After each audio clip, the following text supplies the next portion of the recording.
ನಮಸ್ಕಾರ, ಜಿ ಸಂವಾದಕ್ಕೆ ಸ್ವಾಗತ.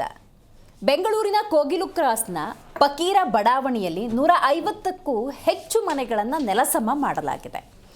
ರೈಟ್, ಇದೊಂದು GBA ವ್ಯಾಪ್ತಿಯಲ್ಲಿ ಕಾನೂನಾತ್ಮಕ ಪ್ರಕ್ರಿಯೆ ಅಂತ ಅಂದ್ಕೊಂಡ್ರೂ ಕೂಡ ಸದ್ಯ ಇದು ರಾಜಕೀಯ ಆರೋಪ ಪ್ರತ್ಯಾರೋಪಗಳಿಗೆ ಕಾರಣವಾಗಿದೆ. ಕರ್ನಾಟಕದ ಈ ಸಮಸ್ಯೆಯನ್ನು ಕೇರಳದ ಮುಖ್ಯಮಂತ್ರಿ ಪ್ರಸ್ತಾಪ ಮಾಡೋ ಹಾಗಾಯಿತು, ಟೀಕೆ ಮಾಡೋ ಹಾಗಾಯಿತು, ಚರ್ಚೆ ಮಾಡುವಂಥ ಪರಿಸ್ಥಿತಿ ನಿರ್ಮಾಣವಾಗಿದೆ.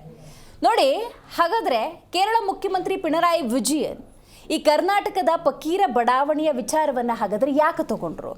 ಅಸಲಿಗೆ ನೋಟಿಸ್ ಕೊಟ್ಟು ತೆರವು ಕಾರ್ಯಾಚರಣೆ ಆಯಿತಾ? ಏಕಾಏಕಿ ಬಂದು ಮಾಡಿರುವಂತಹ ತೆರವು ಕಾರ್ಯಾಚರಣೆಯ? ಈಗ ಕೇರಳದ ಮುಖ್ಯಮಂತ್ರಿ ಇದರ ಬಗ್ಗೆ ಟ್ವೀಟ್ ಮಾಡಿ ಟೀಕೆ ಮಾಡ್ತಾರೆ ಅಂದಾಗ ವಹಿಸುವಂತಹ ಮುತುವರ್ಜಿ, ಕಾಳಜಿ ಅಥವಾ ಕ್ರಮ ಇತರ ಸಮಸ್ಯೆಗಳ ಕುರಿತಂತೆ ಯಾಕೆ ಕರ್ನಾಟಕ ಕಾಂಗ್ರೆಸ್ ಆ ಮುತುವರ್ಜಿಯಿಂದ ವಹಿಸ್ತಿಲ್ಲ ಅನ್ನುವಂತಹ ಆಯಾಮದಲ್ಲೂ ಕೂಡ ಚರ್ಚೆಗಳು ಹೆಚ್ಚಾಗಿರೋದ್ರಿಂದ ಇವತ್ತು ಇದೇ ಬಡಾವಣೆಯ ವಿಚಾರವನ್ನು ನಾವು ಚರ್ಚೆ ಮಾಡಬೇಕಾಗಿ ಬಂತು. ನಾನು ದಿವ್ಯಶ್ರೀ.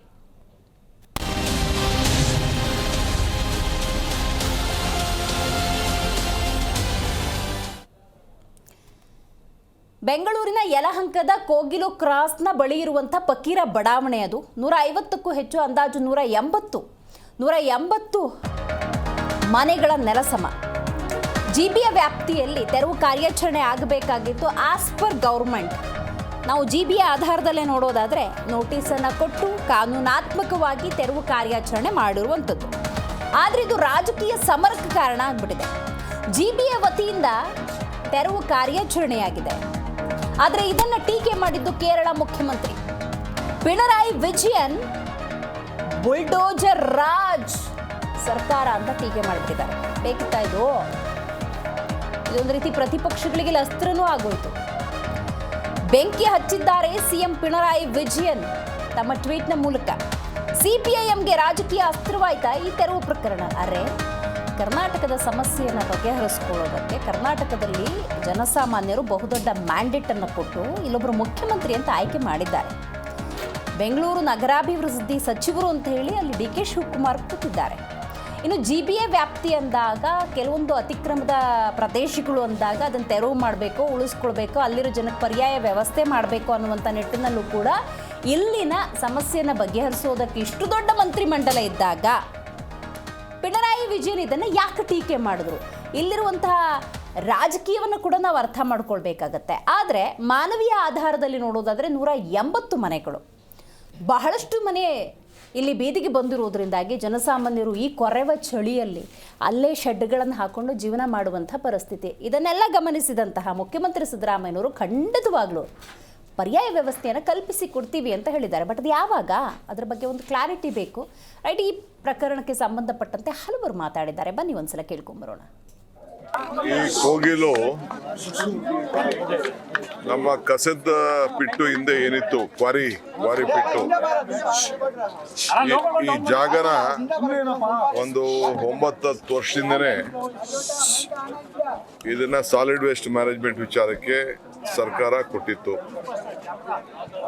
ಇವರೆಲ್ಲ ಹೊಸದಾಗಿ ಬಂದು ಈಗ ನನ್ನ ಹತ್ರ ಎಲ್ಲ ಇಮೇಜಸ್ ಎಲ್ಲ ಇದೆ, ಗೂಗಲ್ ಇಮೇಜಸ್ ಎಲ್ಲ ಇದೆ. ರಾತ್ರೋರಾತ್ರಿ ಕೆಲವರೆಲ್ಲ ಬಂದು ಹಾಕೊಂಡಿದ್ದಾರೆ. ಕೆಲವರೆಲ್ಲ ವೋಟರ್ ಲಿಸ್ಟ್ ಇದೆ, ಅಕ್ಕಪಕ್ಕದಲ್ಲಿ ವೋಟರ್ ಲಿಸ್ಟ್ ಇದೆ. ಈ ಜಾಗಕ್ಕೆ, ಸರ್ಕಾರಿ ಜಾಗಕ್ಕೆ ಯಾರು ವೋಟರ್ ಲಿಸ್ಟ್ ಕೊಡಕ್ ಹೋಗಲ್ಲ. ಸೊ ಇಲ್ಲಿ ಬಂದು ಹಾಕಿದ್ದಾರೆ, ಇವ್ರಿಗೆ ತಿಳಿಸಿದ್ದಾರೆ ತೆಗಿತೀವಿ ಅಂತ. ಅವರು ನಮ್ಗಿಲ್ಲೇ ಕನ್ಫರ್ಮ್ ಮಾಡ್ಕೊಡಿ ಅಂತ ಕೂಡ ಕೆಲವರೆಲ್ಲ ಅರ್ಜಿ ಕೊಟ್ಟಿದ್ದಾರೆ, ಕೇಳಿದ್ದಾರೆ. ಇದು ರೆಗ್ಯುಲರ್ ಆಗಿ ನಡೀತದೆ. ಸ್ಥಳೀಯ ಶಾಸಕರು ಕೂಡ ಇದ್ರ ಗಮನಕ್ಕೆ ತಂದು ಅವರು ಕೂಡ ಇಲ್ಲಿ ಮಾತಾಡಿದ್ದಾರೆ. ಅವರು ಇದನ್ನ ನಾವು ಈ ರೀತಿ ರೆಗ್ಯುಲೈಸ್ ಮಾಡೋಕ್ಕಾಗಲ್ಲ ಇಲ್ಲಿ ಅಂತ ತಿಳಿಸಿದ್ದಾರೆ. ಯಾಕೆಂದ್ರೆ ಇಲ್ಲಿ ನೀವು ನೋಡೋದಲ್ಲ, ಲೀಚೆಟ್ ಪಿಟ್ಟು, ಗುಂಡಿ, ಕಸದ ಗುಂಡಿ ಎಲ್ಲ ಇತ್ತು, ಅದ್ರ ಮೇಲೆಲ್ಲ ಕಟ್ಕೊಂಡಿದ್ದಾರೆ. ಆರೋಗ್ಯ ದೃಷ್ಟಿ ಸರಿ ಇಲ್ಲ ಅಂತ ಹೇಳಿದ್ದಾರೆ. ಕೃಷ್ಣ ಬೈರೇಗೌಡರು ತಟಸ್ಥವಾಗಿ ಬಿಟ್ರು. ಯಾಕೆ ಹೇಳ್ಬೇಕಾಗಿತ್ತಲ್ಲ ಅವರು? ನಾನು ಮಾಡಿರೋದು ಸರಿ ಇದೆ ಹೇಳಲಿಕ್ಕೆ ಅವರಿಗೆ ತಾಕತ್ತಿಲ್ಲ. ಮುಖ್ಯಮಂತ್ರಿಗಳೇ ಪರ್ಮಿಷನ್ ಕೊಟ್ಟಿದ್ರು, ಈಗ ಅವರು ಹಿಂದೇಟ್ ಆಗ್ತಾ ಇದ್ದಾರೆ. ವೇಣುಗೋಪಾಲ್ ಅವರು ಟ್ವೀಟ್ ಮಾಡಿದ್ರು, ನಾನು ಮುಖ್ಯಮಂತ್ರಿಗಳಿಗೆ ಈಗಾಗಲೇ ಮಾಡಿದ್ದೇನೆ, ಅವರಿಗೆಲ್ಲ ಪುನರ್ವಸತಿ ಕಲ್ಪಿಸ್ತಾರೆ ಅಂತ. ಆದರೆ ನಾನು ಕೇಳ್ತಕ್ಕಂಥದ್ದು, ಕೇರಳದವರಿಗೆ ಇಲ್ಲೇನು ಕೆಲಸ? ಯಾರಾದರೂ ಕೇರಳದ ಜನ ಬಂದು ಅಲ್ಲಿ ಗುಡಿಸಲಾಕಿದ್ರ? ನಾನು ಹೇಳ್ತೇನೆ, ಕೇರಳದ ಜನರನ್ನ ನಾವು ಕೇವಲವಾಗಿ ಮಾತಾಡೋದಿಲ್ಲ. ಅವರು ವಿದ್ಯಾವಂತರು, ಸ್ವಾಭಿಮಾನಿಗಳು ಇದ್ದಾರೆ. ಕರ್ನಾಟಕದಲ್ಲಿ ಬಂದು ಎಲ್ಲಾದರೂ ಒಂದು ಗುಡಿಸಲಾಕಿದ್ದಾರೆ ಅಂತ ಇವತ್ತುವರೆಗೂ ನಾನು ಕೇಳಿಲ್ಲ. ಅಕ್ರಮವಾಗಿ ಕಟ್ಟಡ ಕಟ್ಟಿದ್ದಾರೆ ಅಂತ ಹೇಳಿ ಅದನ್ನ JCB ಇಂದ ಅದನ್ನ ಏನ್ ಮಾಡಿದ್ರು, ಆ ಬಿಲ್ಡಿಂಗ್ಗಳನ್ನೆಲ್ಲವನ್ನು ಕೂಡ ತೆರವು ಮಾಡಿದ್ರು. ಅದನ್ನ ಖಂಡಿಸಿದ್ರು. ನಾವು ಕೇರಳದವರು ಬಂದ್ಬಿಟ್ಟು ಅಕ್ರಮವಾಗಿ ಕಟ್ಟಿದ್ದಾರೆ, ಅದಕ್ಕೆ ಬೀಳ್ಸಿದೀವಿ ಅಂತ. ಒಂದೇ ಟ್ವೀಟ್ಗೆ, ಒಂದೇ ವೇಣುಗೋಪಾಲ್ ಅವರ ಟ್ವೀಟ್ಗೆ ಈ ಸರ್ಕಾರ ಏನ್ ಹೇಳ್ತು, ಇಲ್ಲ ನಾವು ಅದನ್ನ ಸಾಲ್ವ್ ಮಾಡ್ತೀವಿ ಅಂದ್ರೆ. ಈ ಪಿಣರಾಯಿ ಯಾರು chief minister of Kerala, Pinarayi Vijayan ಅವರು ಟ್ವೀಟ್ ಮಾಡಿದ್ರು, ಕರ್ನಾಟಕ ಸರ್ಕಾರ ಏನಿದೆ ಒಂದ್ ರೀತಿ ಇದು JCB ಸರ್ಕಾರ, JCB ಸರ್ಕಾರ ಅಂತ ಹೇಳಿದ್ರು. ಅಂದ್ರೆ ಕೇರಳದವ್ರನ್ನ ಎಲ್ಲರನ್ನು ಕೂಡ ನೀವು JCB ತೆಗೆದುಕೊಂಡು ಅವ್ರ ಮನೆಗಳನ್ನೆಲ್ಲವನ್ನು ಬೀಳ್ಸಿದೀರಾ, ಕೇರಳದವರಿಗೆ ರಕ್ಷಣೆ ಕೊಟ್ಟಿಲ್ಲ, ಇದು ಪ್ರಜಾಪ್ರಭುತ್ವ ವಿರೋಧಿ ಸರ್ಕಾರ, ಇದೊಂದು JCB ಸರ್ಕಾರ ಅಂತ ಹೇಳಿದ್ರು. ಅದಕ್ಕೆ ಮುಖ್ಯಮಂತ್ರಿಗಳು, ಉಪಮುಖ್ಯಮಂತ್ರಿಗಳು ಖಂಡಿಸಿದ್ರು, ಈ ತರ ಕೇರಳದ ಮುಖ್ಯಮಂತ್ರಿಗಳು ಮಾತಾಡಬಾರದು ಅಂತ ಹೇಳಿ. ಸಾಯಂಕಾಲ ಟ್ವೀಟ್ ಮಾಡ್ತಾರೆ Venugopal, general secretary of AICC. Tweet ಮಾಡಿದ ತಕ್ಷಣ ಏನ್ ಹೇಳ್ತಾರೆ, ಇಲ್ಲ ಆ ಪ್ರಾಬ್ಲಮ್ ಅನ್ನ ಸಾಲ್ವ್ ಮಾಡ್ತೀವಿ ಅಂತ ಹೇಳ್ತಾರೆ. ಅಂದ್ರೆ ಒಂದು ಟ್ವೀಟ್ಗೆ ನಿಮ್ಮ AICC ಇಂದ ಜನರಲ್ ಸೆಕ್ರೆಟರಿ ಒಂದು ಟ್ವೀಟ್ ಮಾಡಿದ್ದಕ್ಕೆ ಕೇರಳದವ್ರಿಗೆ ಮನೆ ಕಟ್ಕೊಡ್ತೀನಿ ಅಂತ ಹೇಳ್ತಾ ಇದ್ದೀರಾ. ಕರ್ನಾಟಕದವ್ರು ನಿಮಗೆ ಕಣ್ಣೀರು ಸುರಿಸ್ತಾ ಇದ್ದಾರೆ, ಹಗಲು ರಾತ್ರಿ ಹೋರಾಟ ಮಾಡ್ತಿದ್ದಾರೆ ಕರ್ನಾಟಕ ರಾಜ್ಯದವರು. ಅವ್ರಿಗೆ ಕಣ್ಣಿಗೆ ಕಾಣಲ್ಲ ನಿಮಗೆ. ಈ ಯಲಹಂಕದ ಕೋಗಿಲು ಕ್ರಾಸ್ ವಿಚಾರವಾಗಿ ಕೇರಳ ಸರ್ಕಾರ ಕರ್ನಾಟಕದ ಒಂದು ಸರ್ಕಾರದ ವಿಚಾರದಲ್ಲಿ ಹಸ್ತಕ್ಷೇಪ ಏನು ಮಾಡ್ತಾ ಇದೆಯಲ್ಲ, ಇದು ನಿಜಕ್ಕೂ ಸಂವಿಧಾನದ ದುರಂತ ಅಂತ ಹೇಳಕ್ ಬಯಸ್ತೀನಿ. ಇವ್ರಿಗೆ ಯಾರು ಆ ಹಕ್ಕನ್ನು ಕೊಟ್ಟವರು ಅಂತ ನಾವು ಕೇಳಬೇಕಾಗತ್ತೆ. ಯಾವುದೋ ಕೇರಳದಿಂದ MLAಗಳು ಅಥವಾ ಅವರ ಇಡೀ CMಗಳು ಬಂದ್ಬಿಟ್ಟು ಕರ್ನಾಟಕದ ಯಾವುದೋ ಒಂದು ಸಣ್ಣ ಘಟನೆ ವಿಚಾರವಾಗಿ ಕರ್ನಾಟಕದ ಸರ್ಕಾರವನ್ನು ಮಣಿಸುವಂತ ಕೆಲಸ ಮಾಡ್ತಿದೆಯಲ್ಲ, ಇದು ತುಂಬಾ ಕನ್ನಡಿಗರ ನಾಚಿಕೆಗೆ ಗೇಡಿನ ವಿಷಯ ಅಂತ ಹೇಳಕ್ ಬಯಸ್ತೀನಿ ಸ್ನೇಹಿತರೆ.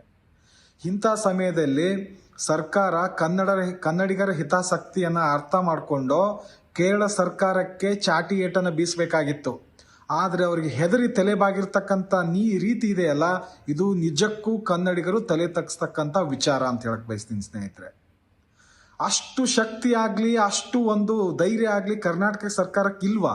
ನೀವ್ ಯಾರ್ರೀ ಕೇಳಕ್ಕೆ ನಮ್ಮನ್ನ ಅನ್ನುವಂತ ಒಂದು ಧ್ವನಿ ಕರ್ನಾಟಕ ಸರ್ಕಾರಕ್ಕೆ ಕೇಳುವಂತ ಧೈರ್ಯ ಇಲ್ವಾ ಅಂತ ನಾನು ಕೇಳಕ್ ಬಯಸ್ತೀನಿ. ಯಾರು ಇವರು ಕೇರಳದವರು? ಯಾಕೆ ಈ ಮಲಯಾಳಿಗಳ ಲಾಬಿ ಕರ್ನಾಟಕದ ಸರ್ಕಾರದ ಮೇಲೆ? ಅಲ್ರಿ, ಅವ್ರು ನಿನ್ನೆ ಬಂದು ಅಲ್ಲಿ ಸರ್ಕಾರಿ ಜಮೀನಿನಲ್ಲಿ ಅಕ್ರಮವಾಗಿ ಕಟ್ಟಡಗಳನ್ನ ಕಟ್ಕೊಂಡು ಈ ಅಕ್ರಮ ವಲಸಿಗರು ಇವತ್ತು ಇಡೀ ಕರ್ನಾಟಕದ ತುಂಬೆಲ್ಲ ತುಂಬಿಕೊಂಡಿದ್ದಾರೆ. ಇಂಥವರ ಕಟ್ಟಡಗಳನ್ನ ಕೆಡವೋದ್ ಬಿಟ್ಟು ಅವ್ರಿಗೇನು ಆರ್ತಿ ಬೆಳಗ್ಗೆ ಇನ್ನಷ್ಟು ಜನ ಬಂದು ಕಟ್ಟಡವನ್ನು ಕಟ್ಕೊಳ್ಳಿ ಅಂತ ಹೇಳಕ್ಕಾಗತ್ತ ಇವ್ರಿಗೆ? ಇದೇ ರೀತಿ ಕನ್ನಡಿಗರು ಏನಾದ್ರೂ ಹೋಗಿ ಕೇರಳದಲ್ಲಿ ಒಂದು 20,000 30,000 ಜನ ತ್ರಿವೇಂದ್ರಮಲ್ಲಿ ಮನೆ ಕಟ್ಕೊಂಡು ನೋಡಿ, ಕರ್ನಾಟಕದ ವಿಚಾರ, ಕರ್ನಾಟಕದಲ್ಲಿ ಬಹಳ ದೊಡ್ಡ ಮಂತ್ರಿಮಂಡಲ ಇದೆ. ಇಲ್ಲಾಗುವಂತಹ ಸಮಸ್ಯೆಗಳಿಗೆ ಪರಿಹಾರ ಮಾಡೋದಕ್ಕೇನೆ ಸಚಿವರಿದ್ದಾರೆ, ಮುಖ್ಯಮಂತ್ರಿಗಳಿದ್ದಾರೆ. ಕರ್ನಾಟಕದ ಈ ಪರಿಸ್ಥಿತಿಯನ್ನು ಕೇರಳ ಇವತ್ತು ಉಲ್ಲೇಖ ಮಾಡಿದೆ ಅಂದರೆ ಅಂಥ ಅವಕಾಶವನ್ನು ಕೊಟ್ಟಿದ್ದು ಮೊದಲನೇ ತಪ್ಪು. ಎರಡನೇದಾಗಿ ಕೇರಳ ಇಷ್ಟರ ಮಟ್ಟಿಗೆ ಟೀಕೆ ಮಾಡ್ತಾ ಇದೆ, ಮುಖ್ಯಮಂತ್ರಿಗಳು ಅದರಲ್ಲಿ ಉಲ್ಲೇಖ ಮಾಡ್ತಾರೆ ಅನ್ನೋದಾದರೆ ಅದಕ್ಕೆ ಪ್ರತ್ಯುತ್ತರವನ್ನು ಕೊಡಬೇಕಾಗಿದ್ದು ಕರ್ನಾಟಕದ ಜವಾಬ್ದಾರಿ ಕೂಡ. ಅದನ್ನು ಏನು ಮಾಡಿದ್ದಾರೆ ಅನ್ನೋದನ್ನು ಗಮನಿಸಬೇಕಾಗತ್ತೆ. ಇದನ್ನೆಲ್ಲವನ್ನು ನಾವು ಹೊರತುಪಡಿಸಿ ನೋಡೋದಾದರೆ ಇಲ್ಲಿ ಹಲವಾರು ಪ್ರಶ್ನೆಗಳು ಉದ್ಭವಿಸುತ್ತೆ. ಅವರು ಅಕ್ರಮ ವಲಸಿಗರು ಅನ್ನೋದಾದರೆ ಅವ್ರಿಗೆ ಪರ್ಯಾಯ ವ್ಯವಸ್ಥೆ ಕೊಡುವಂಥ ಅಗತ್ಯ ಇದೆಯಾ? ಇಫ್ ಅವರು ಅಕ್ರಮ ವಲಸಿಗರು, ಎಲ್ಲಿಂದನೋ ಬಂದವರು ಅಕ್ರಮವಾಗಿ ನೆಲೆಸಿದ್ದಾರೆ ಅಂದರೆ ಅವ್ರ ಜಾಗ ನೋಡ್ಕೋಬೇಕಾಗತ್ತೆ. ನಿಜಕ್ಕೂ ಕೂಡ ಮಾನವೀಯ ಆಧಾರದಲ್ಲಿ ಎಷ್ಟೋ ವರ್ಷಗಳಿಂದ ಬದುಕನ್ನು ಕಟ್ಕೊಂಡಿದ್ದಾರೆ ಅಲ್ಲಿಂದರೆ ಅಲ್ಲಿ ಪರ್ಯಾಯ ವ್ಯವಸ್ಥೆ ಮಾಡಿದ್ರೆ ಒಂದು ಮೀನಿಂಗ್ ಇದೆ. ಹಾಗಾಗಿ ಇದನ್ನು ಬಹಳ ಚೆನ್ನಾಗಿ ಸೂಕ್ಷ್ಮವಾಗಿ ಗಂಭೀರವಾಗಿ ಪರಿಗಣಿಸಿ ಸ್ಕ್ರೂಟಿನಿ ಮಾಡಿ ನಿರ್ಧಾರ ತಗೋಬೇಕು. ಯಾಕಂದರೆ ಅಕ್ರಮವಾಗಿ ನೆಲೆಸಿರೋರಿಗೆ ನೀವು ಮತ್ತೆ ಜಾಗ ಕೊಡ್ತೀರಿ ಅನ್ನೋದಾದರೆ ಕರ್ನಾಟಕದ ಪರಿಸ್ಥಿತಿ ಅಯೋಮಯ ಅಂತಾಗುತ್ತೆ. ಯಾಕಂದರೆ ಸಹೃದಯ, ಸಹ ಮನೋಭಾವ, ಬಂದವರಿಗೆ ಸತ್ಕಾರ ಮಾಡುವಂಥದ್ದು, ಎಲ್ಲ ಭಾಷಿಕರು ಇವತ್ತು ಬೆಂಗಳೂರಿನಲ್ಲಿ ಜೀವನವನ್ನು ನಡೆಸ್ತಿದ್ದಾರೆ. ಕೊಡೋದೇ ಆಯಿತು, ಬದುಕುವುದಕ್ಕೆ ಕನ್ನಡಿಗರು ಕೂಡ ಕಷ್ಟ ಆಗುವಂಥ ಪರಿಸ್ಥಿತಿ ನಿರ್ಮಾಣವಾಗಿದೆ. ಆ ನಿಟ್ಟಿನಲ್ಲಿ ನೋಡಿ, ಕನ್ನಡ ಸಂಘದ ಒಬ್ಬ ಪ್ರಮುಖರು ಮಾತಾಡಿದ್ದನ್ನು ನೀವು ಗಮನಿಸಿದ್ರಿ. ಯಾಕಂತ ಹೇಳಿದ್ರೆ ಕನ್ನಡವನ್ನು ಉಳಿಸ್ಬೇಕು, ಕನ್ನಡದ ಜಾಗವನ್ನು ಉಳಿಸ್ಕೊಳ್ಬೇಕು ಅಂತ ಹೇಳಿದ್ರೆ ಕೆಲವೊಮ್ಮೆ ಕಠಿಣ ಕ್ರಮಕ್ಕೂ ಕೂಡ ಮುಂದಾಗಬೇಕಾಗತ್ತೆ. ರೈಟ್, ಈ ಬಗ್ಗೆ ಮಾತಾಡಲಿಕ್ಕೆ ಮೊದಲನೇದಾಗಿ ನಮ್ಮ ಕಾರ್ಯಕ್ರಮದಲ್ಲಿ ಬಿಜೆಪಿ ವಕ್ತಾರರಾಗಿರುವಂತಹ ಯದುಕುಮಾರ್ ಗೌಡರಿದ್ದಾರೆ. ನಮಸ್ಕಾರ. JDS ವಕ್ತಾರರಾಗಿರುವಂತಹ ನಾಗೇಂದ್ರ ಅವರಿದ್ದಾರೆ. ನಮಸ್ಕಾರ. ಕಾಂಗ್ರೆಸ್ ವಕ್ತಾರರಾಗಿರುವಂತಹ ದರ್ಶನ್ ಅವರಿದ್ದಾರೆ. ನಮಸ್ಕಾರ. ಯದುಕುಮಾರ್ ಗೌಡ್ರೆ, ಕರ್ನಾಟಕದ ಸಮಸ್ಯೆಯನ್ನು ಕೇರಳದ ಮುಖ್ಯಮಂತ್ರಿ ಟೀಕೆ ಮಾಡುವಂಥ ಪರಿಸ್ಥಿತಿ ಬಂದಿದೆಯಲ್ಲ, ಇದ್ರ ಬಗ್ಗೆ ಏನು ಹೇಳ್ತೀರಿ? ಏನಾಗಿದೆ ಗೊತ್ತಾ ಮೇಡಮ್, ಇದು ಕರ್ನಾಟಕದಲ್ಲಿ ಕೇರಳದ ದರ್ಬಾರು. ಕರ್ನಾಟಕದಲ್ಲಿ ಕೇರಳ ದರ್ಬಾರು. ನಾವು ಈ ಸರ್ಕಾರವನ್ನ ಜನರು, ಕರ್ನಾಟಕದ ಜನರು ಸರ್ಕಾರವನ್ನು ಕೊಟ್ಟಿದ್ದಂಥದ್ದು 136ಕ್ಕಿಂತ ದೊಡ್ಡ ಬಹುಮತ ಕೊಟ್ಟಿದ್ದಂಥದ್ದು ಕರ್ನಾಟಕದ ಕನ್ನಡ ನೆಲ ಜಲ ಭಾಷೆ ಇದರ ಬಗ್ಗೆ ರಕ್ಷಿಸಬೇಕು ಅಂತ ಅಂದ್ಬಿಟ್ಟು ನಾವು ಮಾನವೀಯತೆಯ ದೃಷ್ಟಿಯಿಂದ ಎಲ್ಲರೂ ನೋಡೋಣ, ಆಯ್ತಾ? ಕನ್ನಡಿಗರು ವಿಶಾಲ ಹೃದಯದವರು, ಎಲ್ಲರನ್ನು ಬರ್ಮಾಡ್ಕೊಳ್ತಾರೆ, ಅತಿಥಿ ಸತ್ಕಾರದಲ್ಲಿ ದೊಡ್ಡ ಇದು. ಆದ್ರೆ ರಾಜ್ಯದ ಹಿತ ಮುಖ್ಯ ಅಲ್ವಾ? ರಾಜ್ಯದ ಹಿತ ಮುಖ್ಯ ಅನ್ನೋ ಇರ್ಬೇಕಾದಾಗ ರಾಜ್ಯದ ಬಲಿ ಕೊಡುವಂತ ಕೆಲಸ ಯಾಕೆ ಮಾಡ್ತಾ ಇದ್ದೀರಾ? ನಾನು ಕೇಳೋದು ಸರ್ಕಾರ ಒಂದೇನೆ ಮೇಡಮ್, ಅಲ್ಲಿ ನೀವು ಆ ಜಾಗ ಅತಿಕ್ರಮಣವಾಗಿರುವುದರಿಂದ ಅಲ್ಲಿ ಜನರು ಅತಿಕ್ರಮಣವಾಗಿ ನೆಲೆಸಿರ್ತಾರೆ ಅಂತ ನಿಮಗೆ ಮನವರಿಕೆ ಆದ್ಮೇಲೆ ಅಲ್ವಾ ನೀವು ತೆರವುಗಿಳಿಸಿ ಮಾಡಿದಂಥದ್ದು? ಹಾಗಾದ್ರೆ ಸರ್ಕಾರದ ಅಧಿಕಾರಿಗಳು ಮತ್ತೆ ಸರ್ಕಾರದ ಮೇಲಿರುವಂತ ಮುಖ್ಯಮಂತ್ರಿಗಾಗ್ಬೋದು, ಉಪಮುಖ್ಯಮಂತ್ರಿ, ಎಲ್ಲರಿಗೂ ಒಂದು ಮಾಹಿತಿ ಇರುತ್ತದಲ್ಲಿ. ಆ ಮಾಹಿತಿಯಿಂದಲೇ ಇಷ್ಟು ದೊಡ್ಡ ಕಾರ್ಯಾಚರಣೆ ಮಾಡಕ್ಕಾಗಲ್ಲ. ಯಾಕಂದ್ರೆ ಇದು ಈಗಾಗಲೇ ಆ ಒಂದು ಜಾಗ ಬಂದು ಸರ್ಕಾರ, ಬೇರೆ ಸರ್ಕಾರಗಳಾಗ್ಬೋದು, ಅದು ಸಾಲಿಡ್ ವೇಸ್ಟ್ ಮ್ಯಾನೇಜ್ಮೆಂಟ್ ಗಾಗಿ ಕೊಟ್ಟಿರುವಂತದ್ದು. ಇದೆಲ್ಲ ನಿಮಗೆ ಮಾಹಿತಿ ಇರಬೇಕಾದಾಗ, ನೀವು ತೆರವುಗಾಲ ಕೆಲಸ ಮಾಡಬೇಕಾದಾಗ್ಲೂ ಕೂಡ ನಿಮಗೆ ಗೊತ್ತಾಗದೇ ಇರುವಂತ ಕಾನೂನು, ಮಾನವೀಯತೆ, ಬೇರೆ ಎಲ್ಲನೂ ಒಂದು ಟ್ವೀಟ್ AICC KC ವೇಣುಗೋಪಾಲ್ ಅವರು ಒಂದು ಟ್ವೀಟ್ ಮಾಡಿದಾಗ ನಿಮ್ ಕಣ್ ತೆರೀತಾ? ಅಷ್ಟು ಬೇಜವಾಬ್ದಾರಿತನ ನಮ್ಮ ಸರ್ಕಾರದವರು, ಮುಖ್ಯಮಂತ್ರಿಗಳು. ಹಾಗಾದ್ರೆ ನನ್ಗೆ ಈ ಕ್ಷಣಕ್ಕೂ ಕೂಡ ಒಂದು ಆಶ್ಚರ್ಯ ಏನಾಯ್ತು ಅಂದ್ರೆ, ಒಂದು ಪ್ರಶ್ನೆ ನನಗೆ ರೈಸ್ ಆಗಿದ್ದು, ಇದಕ್ಕೂ ನೀವು ಮುಸ್ಲಿಂ ಓಲೈಕೆ ಅಂತ ಕರೆದಿರಿ, ಬಟ್ ನನ್ಗೆ ಅದು ಹೆಂಗೆ ಅಂತ ಗೊತ್ತಾಗಲಿಲ್ಲ. ಯಾಕಂದ್ರೆ ಅದು ಪಕೀರ ಬಡಾವಣೆ, ಅಲ್ಲಿನ ನಿವಾಸಿಗಳನ್ನ ನಿರ್ದಾಕ್ಷಿಣ್ಯವಾಗಿ ತೆರವು ಮಾಡುವಂಥ ಪ್ರಕ್ರಿಯೆ ಆಗಿದೆ ಅನ್ನೋದ್ರೆ, ಪಕೀರ ಬಡಾವಣೆಯ ನಿವಾಸಿಗಳು ತೆರವಾಗಿದ್ದಾರೆ ಅನ್ನೋದ್ರೆ ಇದು ಹೆಂಗೆ ಮುಸ್ಲಿಂ ಓಲೈಕೆ ಆಗುತ್ತೆ ಮೇಡಮ್? ಇದು ನಾನು ಹೇಳ್ತಾ ಇರೋದು, ಕಾನೂನಿನ ವಿರುದ್ಧವಾಗಿ ಅತಿಕ್ರಮ ಮಾಡಿದಂತ ವ್ಯಕ್ತಿಗಳನ್ನು ತೆರವು ಮಾಡಿದ್ದೀರಾ ಸರ್ಕಾರ, ಅದ್ಯಾರಾದ್ರೂ ಇರಲಿ. ಆದ್ರೆ ನಾವ್ ಹೇಳ್ತಾ ಇರೋದು, ಕಾನೂನಿನ ಪ್ರಕಾರ ನೀವು ಸರ್ಕಾರ ಮಾಡಬೇಕಾದಾಗ ನಾವಲ್ಲಿ ಯಾವುದೇ ಚಕಾರ ಎತ್ತಲಿಲ್ಲ. ಸರ್ಕಾರದ ಭೂಮಿಯನ್ನು ಉಳಿಸಿದ್ದೀರಾ, ಸರ್ಕಾರದ ಆಸ್ತಿ ಪಾಸ್ತಿಯನ್ನು ಉಳಿಸಿದ್ದೀರಾ, ಅದು ಇದು. ಆದ್ರೆ ಒಬ್ಬ ಕೇರಳದ ಮುಖ್ಯಮಂತ್ರಿ ಟ್ವೀಟ್ ಮಾಡಿ, ಅದ್ರ ಟ್ವೀಟ್ಗೆ ನೀವು AICC ಇಂದ ಬಂದಂತ ಟ್ವೀಟ್ಗೆ ನೀವು ಕೊಟ್ಟಂತ ರಿಯಾಕ್ಷನ್ಸ್ಗಳು, ನೀವು ನಡ್ಕೊಂಡಂತ ವೇಗ, ಇದು ಪ್ರಶ್ನಾರ್ಹ. ಒಬ್ಬ ಕೇರಳದ ಸಂಸದ ಬಂದ್ಬಿಟ್ಟು ಅಲ್ಲೊಂದು ವಿಚಾರಣೆ ಮಾಡ್ತಾರೆ ಅಂತಂದ್ರೆ, ವಾಟ್ ಈಸ್ ಇಟ್? ನಮ್ದು ಒಂದು ಇಂಟೆಲಿಜೆನ್ಸ್ ಇದೆಯಲ್ಲ, ನಮ್ದು ಒಂದು ಸರ್ಕಾರ ಇದೆಯಲ್ಲ, ನಮ್ಮದು ಅಂತ ನಾವ್ ಹೇಳ್ತಾ ಇದೀವಿ. ನಾವು ಪಕ್ಷಾತೀತವಾಗಿ ಮಾತಾಡ್ತಾ ಇದೀವಿ. ನಮ್ಮದು ಕರ್ನಾಟಕ ಸರ್ಕಾರ ಇರ್ಬೇಕಾದ್ರೆ ಇದು ಉಸ್ತುವಾರಿಯನ್ನು ಸರ್ಕಾರದವ್ರು ಮಾಡ್ಬೇಕಾಗಿತ್ತು. ಸರ್ಕಾರದವ್ರು ಮಾಡ್ದಿರಾ ಒಬ್ಬ ಅನ್ಯ ರಾಜ್ಯದ ಒಬ್ಬ ಸಂಸದ ಬಂದು ಅವರ ರಾಜ್ಯದ ಯೋಗಕ್ಷೇಮವನ್ನು ವಿಚಾರಿಸಬೇಕಾದಾಗ, ಅವ್ರು ಮಳೆ ಬಿದ್ದು ಆನೆ ದಾಳಿ ಮಾಡಿದಾಗ ಅವರ ಒಂದು ಇದಕ್ಕೇನೆ ಅವ್ರಿಗೆ ಪರಿಹಾರ ಕೊಡಕ್ಕಾಗ್ಲಿಲ್ಲ, ಕರ್ನಾಟಕದ ಪರಿಹಾರವನ್ನು ಕೊಟ್ರಿ. ಅದಲ್ಲಿ ಇವತ್ತು ಯಾಕೆ ಸಮರ್ಥನೆ ಮಾಡ್ತೀರಾ? ಇದಲ್ಲಿ ನಾ ಕೇಳ್ತಾ ಇರೋದು, ಕನ್ನಡ ನೆಲ ಜಲ ವಿಚಾರ ಬಂದಾಗ ಸರ್ಕಾರ ಕಠಿಣ ಕಾನೂನು ಕಂಡಾಗ ಅದನ್ನ ಸ್ವಾಗತಿಸ್ತೀವಿ. ಆದ್ರೆ ಅಲ್ಲಿ ಯಾವ್ದೋ ಒಂದು ಬೇರೆ ಹೆಸರಿತ್ತು, ಆ ಹೆಸರಿಗೊಂದು ಟ್ವೀಟ್ ಆಯ್ತು. ಆ ಟ್ವೀಟ್ಗೂ ಮುಂಬರುವಂತ ಕೇರಳದ ಎಲೆಕ್ಷನ್ಸ್ಗೂ ಏನಾದ್ರು ಲಿಂಕ್ ಇದೆಯಾ? ಗೊತ್ತಿಲ್ಲ. ಆ ಲಿಂಕ್ಗೋಸ್ಕರ ಮಾತಾಡ್ತಾ ಇದ್ದಾರೆ ಇವರು. ನಾನು ಕೇಳ್ತಾ ಇರೋದು ಮೇಡಮ್, ಸರ್ಕಾರದ ವೇಗ ನೋಡಿ ಮೇಡಮ್, ಹೋಗ್ತಾ ಇರುವಂತದ್ದು ಜನಪ್ರತಿನಿಧಿಗಳು ಹೋಗುವಂತ ವೇಗ. ಇದೇ ವೇಗ ಕಬ್ಬು ಬೆಳೆಗಾರರಿಗೆ 6 ದಿನ ಆದ್ರೂ ಹೋಗಿರಲಿಲ್ಲ. ಕಬ್ಬು ಬೆಳೆಗಾರರಿಗೆ 6 ದಿನ ಆದ್ರೂ ಹೋಗಿರಲಿಲ್ಲ ಈ ಸರ್ಕಾರ. ವಿರೋಧ ಪಕ್ಷ ಬೆಳಗಾವಿಯಲ್ಲಿ ಹೋಗಿ ಧರಣಿ ಕೂತಾದ್ಮೇಲೆ ಈ ಸರ್ಕಾರ ಹೋಗಿದಂತದ್ದು, ಈ ಸರ್ಕಾರದ ಸಕ್ಕರೆ ಸಚಿವರು ಹೋಗಿದಂತದ್ದು. ಹೀಗಿರ್ಬೇಕಾದಾಗ ನಾವು ಕೇಳ್ತಾ ಇರುವಂತದ್ದು, ಒಂದು ಟ್ವೀಟ್ಗೆ ಸರ್ಕಾರ ಮಗ್ಗಲು ಮುರಿತಂಗೆ ನಡು ಬಿದ್ದಂಗೆ ಆಯ್ತಲ್ಲ, ಯಾಕೆ? ರೈಟ್, ಗೊತ್ತಾಯ್ತು. ನಾಗೇಂದ್ರ ಅವರು ನೀವು ಹೇಳಬೇಕು. ಒಂದು ಒತ್ತುವರಿ ಇವತ್ತು ಸಚಿವರು ಸ್ಪಾಟಿಗೆ ಹೋಗಂಗೆ ಮಾಡಿದೆ, ಇಮಿಡಿಯೇಟ್ ಆಕ್ಷನ್ ತಗೊಳ್ಳಂಗೆ ಮಾಡಿದೆ. ಕರ್ನಾಟಕದಲ್ಲಿ ಇಂತಹದ್ದೇ ಜ್ವಲಂತ ಸಮಸ್ಯೆಗಳು ಬೇಕಾದಷ್ಟಿದ್ದಾವೆ. ಯದುಕುಮಾರ್ ಗೌಡ್ರು ಅದನ್ನೇ ಉಲ್ಲೇಖ ಮಾಡಿದ್ದು. ಆ ವಿಷಯದಲ್ಲಿ ಯಾಕೆ ಕ್ವಿಕ್ ಆಕ್ಷನ್ ಅನ್ನೋದು ಸಿಗ್ತಾ ಇಲ್ಲ ಅಂತ ಹೇಳಿ ಇವತ್ತು JDS ನಿಲುವೇನೆಂದರೆ, ಅಕ್ರಮ ವಲಸಿಗರ ವಿರುದ್ಧ Okay. ಇಡೀ ದೇಶ ಕೂಡ ಅಕ್ರಮ ವಲಸಿಗರ ವಿರುದ್ಧ ನಿಂತಿದೆ, ರಾಜ್ಯ ಕೂಡ ನಿಂತಿದೆ, ಎಲ್ಲ ಮೂಲೆಯಿಂದನೂ ಅಕ್ರಮ ವಲಸಿಗರ ವಿರುದ್ಧ ನಾವು ನಿಂತಿದ್ದೇವೆ. ಇಲ್ಲಿ ಮೊಟ್ಟ ಮೊದಲಾಗಿ ಸರ್ಕಾರ ಮಾಡಬೇಕಾದ ಕಾರ್ಯಕರ್ತೆಗಳೇನು, ಪ್ರಕ್ರಿಯೆಗಳೇನು, ಈಗ ವಲಸಿಗರು ಅಂತ ನೀವು ಯಾವಾಗ ಐಡೆಂಟಿಫೈ ಮಾಡಿದ್ರಿ, ವಲಸಿಗರು ಅಂತ ಬಂದ್ಮೇಲೆ ಅವ್ರನ್ನ ನೀವು ಕೂಡಲೇ ಅವ್ರಿಗೊಂದು ನೀವು ಸ್ಥಳೀಯವಾಗಿ ಅವ್ರಿಗೊಂದು ಆಕ್ಷನ್ ತಗೋಬೇಕಾಗಿತ್ತು. ನೀವು ಒಂದ್ ಕಡೆ ಆಧಾರ್ ಕಾರ್ಡ್ ಕೊಟ್ಟಿದ್ದೀರಿ, ವಾಟರ್ ಬಿಲ್ ಕೊಟ್ಟಿದ್ದೀರಿ, ಆಮೇಲೆ ನೀವು BPL ಕಾರ್ಡ್ ಕೊಟ್ಟಿದ್ದೀರಿ, KB ಬಿಲ್ ಕೊಟ್ಟಿದ್ದೀರಿ. ಇದೆಲ್ಲ ಮೂಲ ಸೌಕರ್ಯಗಳು ಏನೇನು ಕೊಡಬೇಕು ಅದನ್ನ ನೀವು 9 ವರ್ಷದಿಂದ ನೀವು ಏನ್ ಹೇಳ್ತೀವಿ, 9 ವರ್ಷದಿಂದ ವೇಸ್ಟ್ ವಾಟರ್ ಮ್ಯಾನೇಜ್ಮೆಂಟ್ಗೆ ನಾವು ಇದನ್ನ ಇದು ಮಾಡಿದ್ವಿ ಸರ್ಕಾರದಿಂದ ಅಂತ ಹೇಳ್ತಾ ಇದ್ರಿ. ಆದರೆ ನಮ್ಮ ಪ್ರಶ್ನೆ ಇಲ್ಲಿ ಏನಂದ್ರೆ, ಸರ್ಕಾರ ಗೊತ್ತಿತ್ತು ಅಲ್ಲಿ ಆ ಒಂದು ಲ್ಯಾಂಡ್ ಬಂದು ವಾಟರ್ ವೇಸ್ಟ್ ಮ್ಯಾನೇಜ್ಮೆಂಟ್ ನಾವು ಕೊಟ್ಬಿಟ್ಟಿದೀವಿ ಅಂತ, ಅವ್ರಿಗೆ ಬಿಲ್ ಯಾಕೆ ಕೊಡ್ತು, KE ಬಿಲ್ ಯಾಕೆ ಕೊಡ್ತು, ಆಧಾರ್ ಕಾರ್ಡ್ ಯಾಕೆ ಕೊಡ್ತು, BPL ಕಾರ್ಡ್ ಯಾಕೆ ಕೊಡ್ತು, ಅವ್ರಿಗೆ ಮೂಲ ಸೌಕರ್ಯಗಳು ಯಾಕೆ ಕೊಡ್ತು? ಇವತ್ತು ಅಲ್ಲಿನ ಜನ ವಲಸಿಗರು ಅಂತ ನೀವು ಯಾವಾಗ ಐಡೆಂಟಿಫೈ ಮಾಡಿತ್ತು? ನೀವು ಏಕಮುಖವಾಗಿ ಇಲ್ಲಿ ಆಡಳಿತ ಕುಸಿದಿದೆ, ಆಡಳಿತ ಅಧಿಕಾರ ವರ್ಗ ಕುಸಿದೆ, ಇಲ್ಲಿ ಒಂದಕ್ಕೊಂದು ಸಮನ್ವಯತೆನೇ ಇಲ್ಲ. ಮೊದಲು ಮಾಡಬೇಕಾಯ್ತು, ಐಡೆಂಟಿಫೈ ಮಾಡಬೇಕಾಯ್ತು ವಲಸಿಗರು ಯಾರು, ಅವ್ರನ್ನ ಪಾಯಿಂಟ್ ಔಟ್ ಮಾಡಿ, ಲಿಸ್ಟ್ ಔಟ್ ಮಾಡಿ, ಅವ್ರಿಗೆ ಏನು ಮಾಡಬೇಕಾಯ್ತು, ಗಡಿಪಾರು ಮಾಡಬೇಕಾಯ್ತಾ, ಕಾನೂನು ರೀತಿ ಏನು ಕ್ರಮ ತಗೋಬೇಕಾಯ್ತಾ, ಅದನ್ನ ಮೊದಲು ಸರ್ಕಾರ ನೀವು ತಗೋಬೇಕಾಗಿತ್ತು. ಇವತ್ತು ಏನು ನೀವು ಏಕಮುಖವಾಗಿ 4 ಗಂಟೆಲೆ ಹೋಗಿ ನೀವು ಬುಲ್ಡೋಸರ್ ತಂದು ಹೊಡೆದ್ರಲ್ಲ, ಅಲ್ಲಿನ ಮಕ್ಕಳು, ಅಲ್ಲಿನ ಜನ, ಅಲ್ಲಿನ ಸ್ಥಳೀಯರು, ಅಲ್ಲಿ ಎಲ್ಲಾ ತರ ಜಾತಿಯವರು ಇದ್ದಾರೆ. ಯಾವ್ದೋ ಒಂದು ಜಾತಿನ ಕನ್ಸಿಡರ್ ಎಲ್ಲಾ ತರ ಜಾತಿಯವರು ಇದ್ದಾರೆ. ಅವ್ರ ರಕ್ಷಣೆ ನಿಮ್ದು ಸರ್ಕಾರದ ಬದ್ಧತೆ ಅಲ್ವಾ? ಸರ್ಕಾರ ರಕ್ಷಣೆ ಕೊಡ್ಬೇಕಾಗಿತ್ತಲ್ಲ. ಇಲ್ಲ ಅವ್ರಿಗೇನ ಮೂಲ ನಿವಾಸಿಗಳ, ಇಲ್ಲ ಅವ್ರು ಇಲ್ಲಿನವರೇನಾ, ಅವ್ರಿಗೆ ಬೇರೆ ಏನಾದ್ರು ಆಕ್ಯುಪೈ ಮಾಡಿ, ಇಲ್ಲ ಏನಾದ್ರು ಬೇರೆ ಅಲಾಟ್ಮೆಂಟ್ ಮಾಡಿ, ಆಮೇಲೆ ಪರ್ಯಾಯ ವ್ಯವಸ್ಥೆ ಮಾಡಿ, ವಸತಿ ಕಲ್ಪಿಸಿ, ಆಮೇಲೆ ಅವ್ರಿಗೆಲ್ಲ ನೋಟಿಸ್ ಕೊಟ್ಟು, ಅವ್ರಿಗೆ ಒಂದು ಗಡುವು ಕೊಟ್ಟು, ಆಮೇಲೆ ನೀವು ತೆರವುಗೊಳಿಸಿದ್ರೆ ಇದು ಸೂಕ್ತ ಪರಿಹಾರ ಅನ್ಬೋದಾಗಿತ್ತು. ಅಂದ್ರೆ ನೀವ್ ಏನ್ ಮಾಡಕ್ ಹೋಗ್ತಾ ಇದೀರ ಅಂತಂದ್ರೆ, ನಿಮ್ಮ ಅಸಹಾಯಕತೆನ ಯಾವುದೋ ಒಂದು ಗುಬ್ಬಿ ಮೇಲೆ ಬ್ರಹ್ಮಾಸ್ತ್ರ ಅನ್ನಂಗೆ ಇವತ್ತು ನೀವು ಅಲ್ಲೋಗಿ ಬುಲ್ಡೋಸರ್ ಹೊಡೆದಿದ್ದೀರಾ. ಅದು ಒಂದು ಕಾನೂನು ರೀತಿ ಪ್ರಕ್ರಿಯೆಗಳಾಗಿಲ್ಲ ಅನ್ನೋದು ಇವತ್ತು ರಾಜ್ಯ ಜನದ ಕೂಗು ಮತ್ತೆ ಎದ್ದು ಕಾಣಿಸ್ತಾ ಇದೆ ಕಣ್ಣಿಗೆ. 4 ಗಂಟೆ ರಾತ್ರಿಗೆ ಹೊಡೆಯುವಂಥದ್ದೇನಿದೆ? ನೀವು ಮಾಡಿದ ಪ್ರಕ್ರಿಯೆ ಯಾವ ರೀತಿ, ಕಾನೂನು ರೀತಿ ನೀವು ಕ್ರಮ ತಗೊಳ್ಳಿ. ವಲಸೆ ಬಂದಿರೋಂಥವ್ರಿಗೆ ಅವ್ರಿಗೆ ಯಾವ ರೀತಿ ಕಾನೂನು ರೀತಿ ಕ್ರಮ ತಗೋಬೇಕಾಗಿತ್ತು. ನೋಟಿಸ್ ಕೊಟ್ಟಿದ್ದಾರೆ, ಕೊಟ್ಟು ನೀವು ಗಡುವು ಕೊಟ್ಟು ಮತ್ತೆ ಅವ್ನು ತೆಗಿಬೇಕಾಯ್ತಲ್ವಾ? ಏಕಮುಖ ಒಡೆಯ ಮುಖ್ಯ ಕಾನೂನು ಇದೆ, ಪೊಲೀಸ್ ನಮ್ಮ ರಕ್ಷಣಾ ಏನು ಗೃಹ ಮಂತ್ರಿಗಳಿದ್ದಾರೆ, ಮತ್ತೆ ನಮ್ಮಲ್ಲಿ ಪೊಲೀಸ್ ಡಿಪಾರ್ಟ್ಮೆಂಟ್ ಇದೆ. ನೀವೆಲ್ಲ ತಗೊಂಡು ವಲಸೆಗಾರಗಳನ್ನ ಪಾಯಿಂಟ್ ಔಟ್ ಮಾಡಿ ಗಡಿಪಾರು ಮಾಡ್ಬೇಕಾಗಿತ್ತು ಮೊದಲು. ಏಕಾಏಕಿ ಬುಲ್ಡೋಸರ್ ತಂದು ಅಲ್ಲಿರಂತ ಎಲ್ಲಾನು ಬಿದಿ ಏಕಾಏಕಿ ಅನ್ನೋ ಪದನ ಯಾಕೆ ಒಪ್ಪಬಾರದು ಅಂತ ಹೇಳಿದ್ರೆ, ಹಲವು ಸಲ ನೋಟಿಸ್ ಕೊಟ್ಟಿದ್ದಾರೆ, ಇಂಟಿಮೇಷನ್ ಇದೆ. ಮೋರ್ 4 ಗಂಟೆಗೆ ಯಾಕೆ ಮಾಡ್ತಾರೆ ಅಂತ ಹೇಳಿದ್ರೆ, ಇಟ್ ಇಸ್ ನಾಟ್ ಅಬೌಟ್ 10 ಗಂಟೆ ಮೇಲೆ ಮಾಡಿದ್ರೆ ಟ್ರಾಫಿಕ್ ಅದು ಇದು ಬೆಂಗಳೂರಿನ ಸಮಸ್ಯೆಗಳಿಗೆ ಪೂರ್ವ ತಯಾರಿ, ಪೂರ್ವ ಪ್ರಯತ್ನ. ನೀವು ಹೇಳೋ ಪಾಯಿಂಟ್ ನಾವು ಬರೋಣ.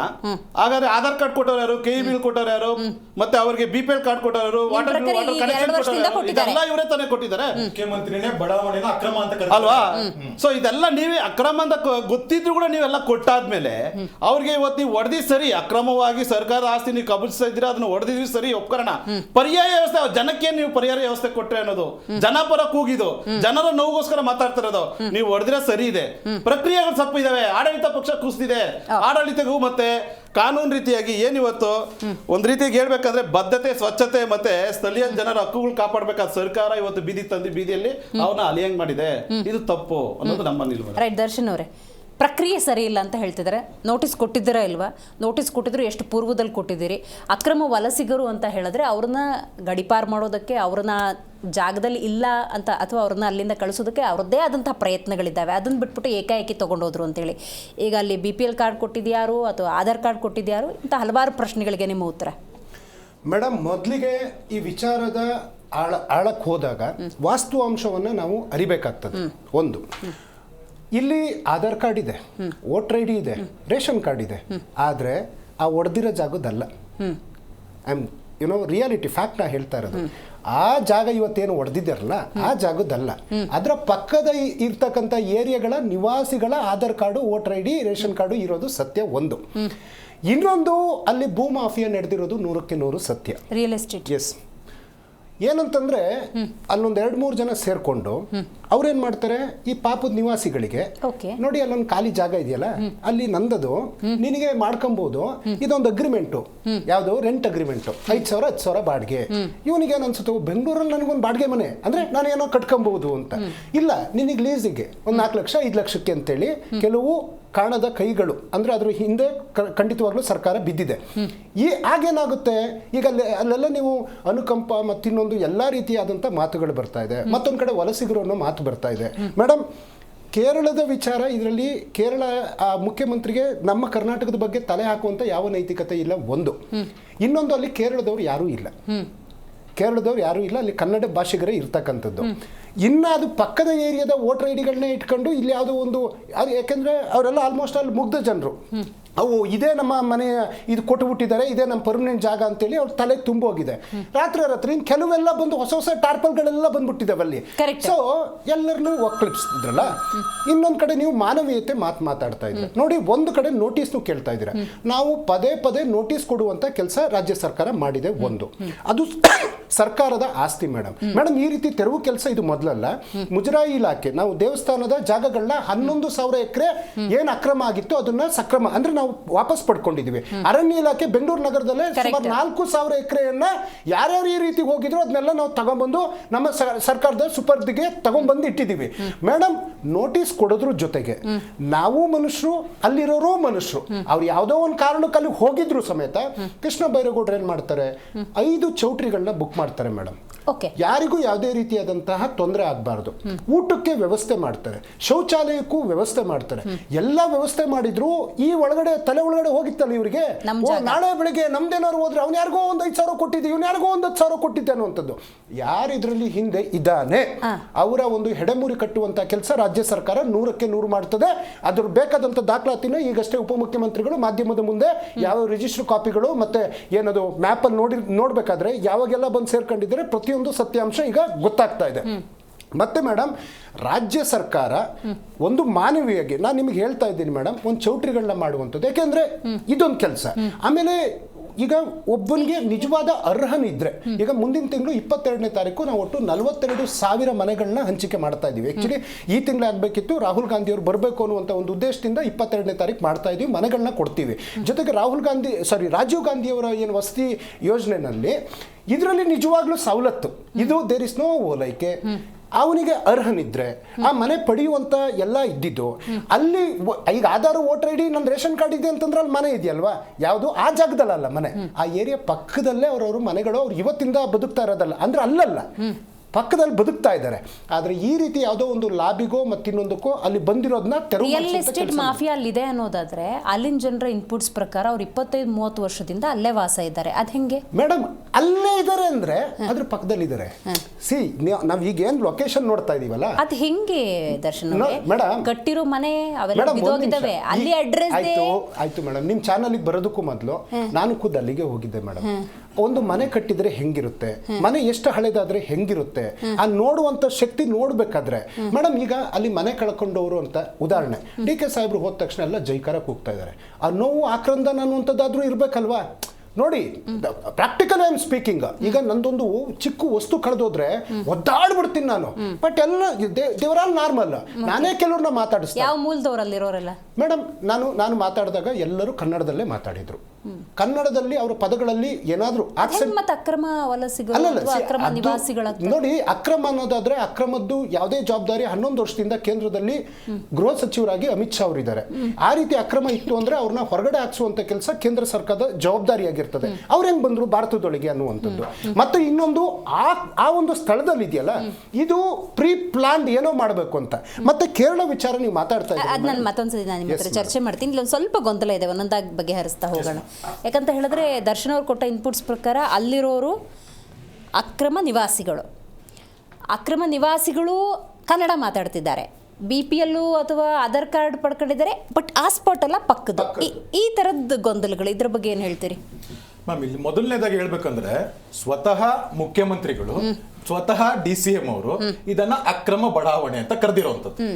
ಇಲ್ಲಿ ಪ್ರಿಜುಡಿಸ್ ಅಂದ್ರೆ you should start from the flow chart. ಎಲ್ಲಿಂದ ಸ್ಟಾರ್ಟ್ ಆಗುತ್ತೆ ಅಂದ್ರೆ ಅಲ್ಲಿಂದ. ಅಂದ್ರೆ ನಿಮಗೆ ಮುಖ್ಯಮಂತ್ರಿಗಳು ಒಂದು ಅನಧಿಕೃತ ಒಂದು ಬಡಾವಣೆಗೆ ಅದು ಹೊಡಿಬೇಕು ಅಂತ ಅಧಿಕಾರಿ ಕೊಡ್ಬೇಕಾದಾಗ ಸಂಪೂರ್ಣ ಮಾಹಿತಿ ಇರ್ತಾ ಇಲ್ವಾ ಮೇಡಮ್? ಅಲ್ಲಿ ನಾ ಹೇಳ್ತಾ ಇರೋದೇನು ಅಂದ್ರೆ ನಿಮಗೆ ಸಂಪೂರ್ಣ ಮಾಹಿತಿ ಇದ್ದಾದ್ಮೇಲೆ why did you react on to Pinarayi ರವಿ ಅವ್ರದ ಕೇರಳದ ಮುಖ್ಯಮಂತ್ರಿಗಳ ಟ್ವೀಟ್ ನೀವ್ಯಾಕೆ ಸ್ಪಂದಿಸಿದ್ರಿ? ಮುಖ್ಯಮಂತ್ರಿಗಳು ಯಾಕೆ ಸ್ಪಂದಿಸಿದ್ರು? ಅವ್ರು ಹೇಳಿದಂತ ಬೇರೆ ಒಂದು ವ್ಯಾಖ್ಯಾನ ಕೊಟ್ರಲ್ಲ ಬುಲ್ಡೇಸರ್ ಅಂತಂದಕ್ಕೆ, ಅದು ನಮ್ಮ ಮುಖ್ಯಮಂತ್ರಿಗಳು ಯಾಕೆ ವ್ಯಾಖ್ಯಾನ ಕೊಟ್ರು? ನಿಮ್ದು ಸರಿ ಇತ್ತಲ್ವಾ? ನಿಮ್ದು ಅಕ್ರಮ ಬಡಾವಣೆ ಯಾರೇ ಆಗ್ಲಿ ನಾವಿಲ್ಲಿ ಕರಿತಾ ಇರೋದು ಏನ್ ಗೊತ್ತಾ ಮೇಡಮ್? ಅಕ್ರಮ ಅಂತ ಕರಿತಾ ಇರೋಂಥದ್ದು. ಅಕ್ರಮ ಅಂತ ಕರಿತಾ ಇರೋಂಥದ್ದು. ನಾವು ಪುಣ್ಯಕೋಟಿ ಭೂಮಿ ನಮ್ದು, ಯಾರು ಬೇಕಾದ್ರೂ ಹೆಂಗಾದ್ರೂ ಬಂದಿರ್ರಿ, ಅದು ಆ ಕಾಲ ಒಂದಿತ್ತು. ಆದ್ರೆ ಇಲ್ಲಿ ಕಾನೂನು, ಕಟ್ಟಲೆ, ನ್ಯಾಯ, ವಿಚಾರ ಎಲ್ಲ ಇರ್ಬೇಕಾದಾಗ ಅದನ್ನ ಮೀರಿ ಇದ್ದವ್ರನ್ನ ಏನ್ ಮಾಡ್ಬೇಕಾಗತ್ತೆ? ಅದಕ್ಕೆ ರಾಜ್ಯ ಸರ್ಕಾರದ ಹೊರೆ ಆಗುತ್ತಲ್ವಾ? ಅಕ್ರಮ ವಲಸಿಗರು ಅಂತ ಹೇಳ್ತಾರೆ. ಅಕ್ರಮ ವಲಸಿಗರು ಅಂತಂದಾಗ whose responsibility? It is the law and order. Is the sole responsibility of the state government. ಇದು ಲಾ ಅಂಡ್ ಆರ್ಡರ್ ಬರುತ್ತಾ ಬರಲ್ವಾ? ಸೊ ದರ್ಶನ್ ನಾವು ತಿಳ್ಕೊಬೇಕಾಗತ್ತೆ ಒಂದು.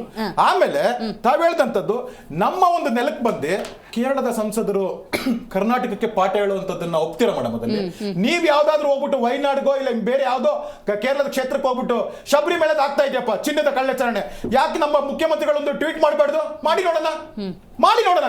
ಶಬರಿಮಲೆ ಕಳ್ಳತನದಲ್ಲಿ CPM ನ UDF ಪೂರ್ತಿ ಒಂದು ಇದು LDF ಅವರು ಪೂರ್ತಿ ಒಂದು ಸರ್ಕಾರನೇ ಇದೆ ಅದರಲ್ಲಿ, ಒಂದು ಟ್ವೀಟ್ ಮಾಡಿ ನೋಡೋಣ. Can you do it?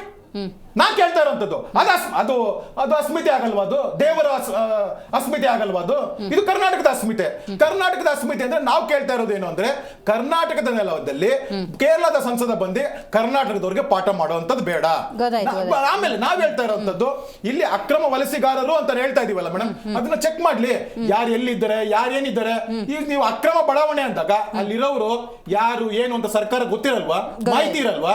ಮುನ್ನೋಟ ಇರಲ್ವಾ? ಅದಕ್ಕೆ ಇದನ್ನೆಲ್ಲ ಬಿಟ್ಟು ನೀವು ಒಬ್ಬ ವೇಣುಗೋಪಾಲ್ ಅವರು ಟ್ವೀಟ್ ಮಾಡಿದ ತಕ್ಷಣ ಇಷ್ಟು ನೀವು ಅದನ್ನ ಮುತುವರ್ಜಿ ವಹಿಸಿ ಮಾಡಬೇಕು ಅಂತ ಬಂದಾಗ, ಅವರಿಗೆ ಬಡಾವಣೆಯನ್ನ ತೆರವುಗೊಳಿಸುವಂತ ಕಾರ್ಯಾಚರಣೆ ಮಾಡಿದಂತ ಸರ್ಕಾರ ಪುನರ್ವಸತಿ ಬಗ್ಗೆ ಮಾತಾಡಬೇಕಾದಾಗ ಈ ಕೇರಳದ ಮುಖ್ಯಮಂತ್ರಿಯ ಟ್ವೀಟ್, KC ವೇಣುಗೋಪಾಲ್ ಟ್ವೀಟ್ ನಿಮ್ಮನ್ನ ಇಷ್ಟು ಬೇಗ ಇದು ಮಾಡ್ಬಿಡ್ತಾ?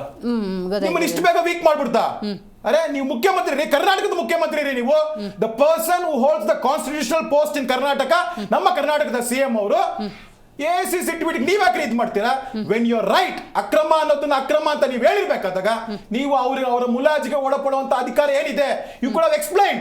ಇದು ಸರ್ಕಾರದ ಭೂಮಿ, ಸರ್ಕಾರದ ಭೂಮಿಯನ್ನ ಸರ್ಕಾರ ತನ್ನ ಕಾನೂನು ಅಡಿಯಲ್ಲಿ ರಕ್ಷಿಸಿಕೊಳ್ಳುತ್ತೆ. ಏನ್ ತಪ್ಪು? ಅದನ್ನೇ ಮಾಡ್ತಿದ್ದೀರಾ ಅನ್ಕೋತೀನಿ ಮೇಡಮ್. ಈಗ ನಾವು ನಮ್ಮ ಸ್ಪೆಕ್ಯುಲೇಷನ್ ಇಟ್ಕೊಂಡು ಏನ್ ಬೇಕಿರೋ ನಾವು ಹೇಳ್ಬಹುದು. ಒಂದ್ ಸೆಕೆಂಡ್. ನಗರಾಭಿವೃದ್ಧಿ ಸಚಿವರು ದಿನೇಶ್ ಶಿವಕುಮಾರ್ ಅವರು ಮಾಧ್ಯಮಕ್ಕೆ ಒಂದು ಮಾತು ಹೇಳಿದ್ರು, ಅನೇಕ ಚರ್ಚೆಗಳು ನಡೀತಾ ಇತ್ತು, ನನ್ನ ಕಣ್ಣಿಂದ ನಾನು ನೋಡ್ಬೇಕು ಅಲ್ಲಿ ಏನ್ ನಡೀತಾ ಇದೆ. ಅದ್ರ ಜೊತೆಗೆ ಕೆಲವು ಅಗ್ರಿಮೆಂಟ್ ಕಾಪಿಗಳನ್ನು ಮಾಧ್ಯಮದ ಮುಂದೆ ಬಿಡುಗಡೆ ಮಾಡಿದ್ರು. ಯಾರು ಯಾವ್ದೋ ರೀತಿ ಅವ್ರಿಗೆ ಇದ್ ಮಾಡಿರ್ತಕ್ಕಂಥದ್ದು. ಮೇಡಮ್, ಅವಾಗಿಂದ ಇವರು ಅಕ್ರಮ ನಾನು ಅದನ್ನೇ ಪ್ರಶ್ನೆ ಮಾಡಿದ್ದು, ಅಕ್ರಮದ ಜವಾಬ್ದಾರಿಯನ್ನು ಯಾರು ಹೊರಬೇಕು ಹಂಗೇನಾದ್ರು ಇತ್ತು ಅಂತಂದ್ರೆ ಒಂದು. ಇನ್ನೊಂದು, ಈಗ ಕೇರಳದವರು ಇಲ್ಲಿ ಬಂದಿದ್ದಾರೆ ಮಾಡಿದ್ದಾರೆ, ಇವರೇನೋ ಅವ್ರಿಗೆ ಸ್ಪಂದನೆ. ನಾವೇನು ಹೇಳಿದ್ದೀವಿ? ನಾವು ಒಡೆಯ ಕೈ ಹಾಕಿರೋರು ನಾವು, ಅದು ಖಂಡಿತ ಯಾವನಿಗೂ ಬಿಟ್ಕೊಡಂಥದ್ದಲ್ಲ. ಜಾಗ ಸರ್ಕಾರದ್ದು, ಸರ್ಕಾರದ ಆಸ್ತಿನ ಮುಲಾಜೆ ಇಲ್ಲ ಅಲ್ಲಿ. ಮತ್ತೆ ಅವರಿಗೆ ಆ ವಾಸಿಗಳಿಗೆ ಬಿಟ್ಕೊಡೋ ಚಾನ್ಸಸ್ ಏನಾದ್ರು ಇದೆಯಾ? ಖಂಡಿತ ಇಲ್ಲ. ರೈಟ್, ಅಲ್ಲಿಗೆ 100ಕ್ಕೆ 100 ಸಾಧ್ಯ ಇಲ್ಲ. ಅದು ಕರ್ನಾಟಕ ಸರ್ಕಾರದ ಭೂಮಿ ಇರ್ತಕ್ಕಂಥದ್ದು. ಈಗ ಕೇರಳದ ಸಂಸದರು ಬಂದು ಇಲ್ಲಿ ಪಾಠ ಮಾಡಿದ್ರಲ್ಲ, ಆ ವ್ಯಕ್ತಿ ಎಲ್ಲಿ ನಿರಾಶ್ರಿತರನ್ನೆಲ್ಲ ನಾನು ಭೇಟಿ ಮಾಡಿದ್ರಲ್ಲ, ಈಗ ಸರ್ಕಾರ ಆದವರು, ಮುಖ್ಯಮಂತ್ರಿ ಆದವರು, DCM ಆದವರು ಅವ್ರನ್ನ ಯಾಕೆ ವಿರೋಧಿಸಿಲ್ಲ? Who are you? ನಮ್ಮ ಒಂದು ಇದನ್ನೇ ಸರ್, ನೀವು ಕೇರಳ ಪಾಲಿಟಿಕ್ಸ್ ನಲ್ಲಿ ತಲೆ ಹಾಕಿ ನೀವು ಆದ್ರೂ ಅವರ ಪಾಲಿಟಿಕ್ಸ್ ನಲ್ಲಿ ಸರ್ ನೂರಾರು ಹಗರಣಗಳಾಗಿದೆ. ನಾನು ಹೇಳ್ತಾ ಇರೋದು ಕೇರಳದ ಏನದು gold smuggling, it is the biggest. ಮುಖ್ಯಮಂತ್ರಿಗಳು ಆ ತಿರಿ ಮಾಡ್ಬೇಕಾದಾಗ ಒಂದು ಸ್ಪೀಟ್ ಮಾಡ್ಲಿ ನೋಡೋಣ ಗೋಲ್ಡ್ ಸ್ಮಗ್ಲಿಂಗ್ ಬಗ್ಗೆ ಮಾಡ್ಬೇಕಲ್ಲ. ಆಮೇಲೆ ತಾವು ಹೇಳಿದ್ರೆ ಲಾ ಅಂಡ್ ಆರ್ಡರ್ ಅಂತ, ಲಾ ಅಂಡ್ ಆರ್ಡರ್ ಅಕ್ರಮ ವಲಸಿಗರು ಅಂತಂದಾಗ ಸ್ಟೇಟ್ ನೋಸ್ ಅಂದ್ರೆ state responsibilities from where they came. ಅಕ್ರಮ ವಲಸಿಗರಂದ್ರೆ ಯಾವ ದೇಶದವರು? ಅಕ್ರಮ ಬಡಾವಣೆ ಅಂದಾಗ ಬಡಾವಣೆ ಬೇಡ, ಇದು ಅಕ್ರಮ ಬಡಾವಣೆ. ಬಡಾವಣೆನೇ ಅಲ್ಲ ಅದು ಬಡಾವಣೆನೇ ಅಲ್ಲ. ಮುಖ್ಯಮಂತ್ರಿ ಅಕ್ರಮ ಬಡಾವಣೆ, ಅಕ್ರಮ ಅಲ್ಲ ಅದು. ದರ್ಶನ್ ಅವರೇ, ಪಕ್ಕೀರ ಬಡಾವಣೆ ಮೇಡಮ್ ಅದಲ್ಲ, ಅದಕ್ಕೆ ಯಾರು GPA ಮಾಡ್ಕೊಟ್ಟಿಲ್ಲ ಯಾರಿಗೂ. ಅದು ಸರ್ಕಾರದ ಭೂಮಿ, ತ್ಯಾಜ್ಯ ವಿಲೇವಾರಿಗೆ ಅಂತ ಇಟ್ಕೊಂಡ್ರ ಭೂಮಿ. ಅವರಿಗೆ ನೋಟಿಸ್ ಕೊಡೋದು, ನೀವ್ ಯಾರು ಇಲ್ಲಿ ಇರಂಗಿಲ್ಲ, ಖಾಲಿ ಮಾಡಿ ಅಂತ ಹೇಳುವಂತ ಕೆಲಸವನ್ನು ನಾವು ಮಾಡಿದೀವಿ. ಅವ್ರ ತಲೆಯಲ್ಲಿ ಏನಾಯ್ತು, ಅಲ್ಲಿ ಒಪ್ಪಕೀರ ಬಡಾವಣೆ ಅಂದ್ರೆ ಯಾವ್ದೋ ಒಂದು ಸಮುದಾಯ. ಮೇಡಮ್ ಅಲ್ಲಿ ಎಲ್ಲಾ ಜಾತಿ